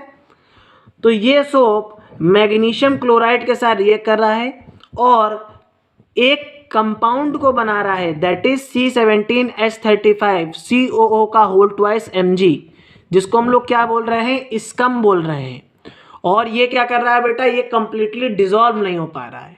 ठीक है, इसी वजह से क्या होता है कि आपके जो सोप्स होते हैं ये लेदर की फॉर्मेशन नहीं कर पाते हैं हार्ड वाटर में। ठीक है, अब हम लोग जो है बेटा अपने लास्ट और बहुत इंपॉर्टेंट टॉपिक को समझते हैं। यहाँ से 100% क्वेश्चन आपके एग्जाम में पूछा जाता है कि what is the cleansing action of soap and detergent. तो यहाँ पे हम लोगों को क्या बताना है कि किस तरीके से हमारे जो सोप्स हैं और डिटर्जेंट हैं ये आपके कपड़ों को साफ करते हैं। तो अगर हम लोग सोप और डिटर्जेंट की बात करें बेटा, तो ये सोप और डिटर्जेंट के पास दो एंड प्रेजेंट होते हैं, एक हाइड्रोफोबिक पार्ट होता है और एक हाइड्रोफिलिक पार्ट होता है। तो देख लीजिए, मान लीजिए आपका जो सोप होता है बेटा और डिटर्जेंट होता है उसका स्ट्रक्चर कुछ इस तरीके से होता है। तो जो आपका हाइड्रोफिलिक पार्ट होता है बेटा ये डर्ट के साइड जाकर चिपक जाता है, और ये जो हाइड्रोफोबिक पार्ट होता है आपका ये वाटर लविंग होता है, ये वाटर के साथ जुड़ा रहता है। अब होता क्या है बेटा कि जब हम लोग सोप और डिटर्जेंट को वाटर में डिसॉल्व करते हैं और क्लोथ्स को जो है इस सोपी सॉल्यूशन में पुट करते हैं, ठीक है, तो आपके जो सोप के मॉलिक्यूल्स हैं ये इस तरीके से अरेंज हो जाते हैं कि एक स्ट्रक्चर। तो यहाँ पे क्या होता है बेटा, आपके जो सोप और डिटर्जेंट के मॉलिक्यूल्स हैं ये आपके एक इस मैनर में अरेंज होते हैं कि एक स्ट्रक्चर को बनाते हैं, that is called the micelle. अब देखिए, मान लीजिए बेटा ये हमारी क्या है, डर्ट है, ये हमारी डर्ट है।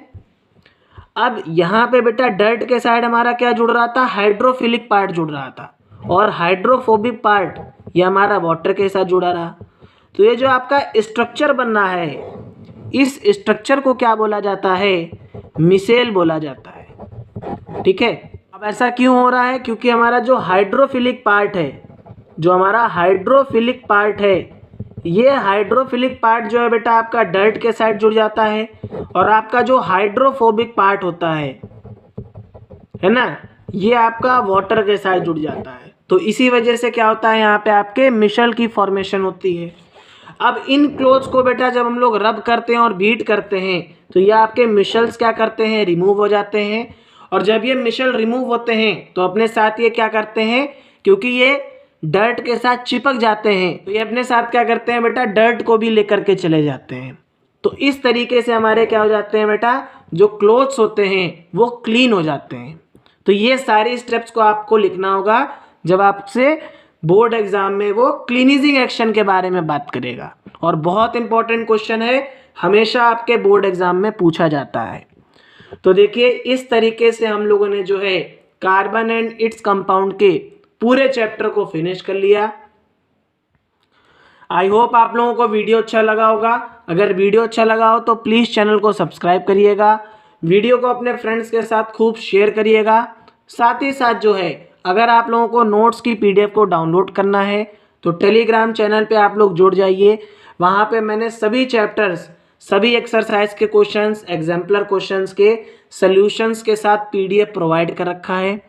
साथ ही साथ यार इस चैनल को अपने फ्रेंड्स के साथ खूब शेयर करो, क्योंकि मैं इस चैनल पे आप लोगों के लिए जो है क्लास 10th के वीडियोस रेगुलर लाता रहता हूँ। अगर किसी भी तरीके का कोई डाउट आता है तो कमेंट करके आप लोग ज़रूर पूछ सकते हैं।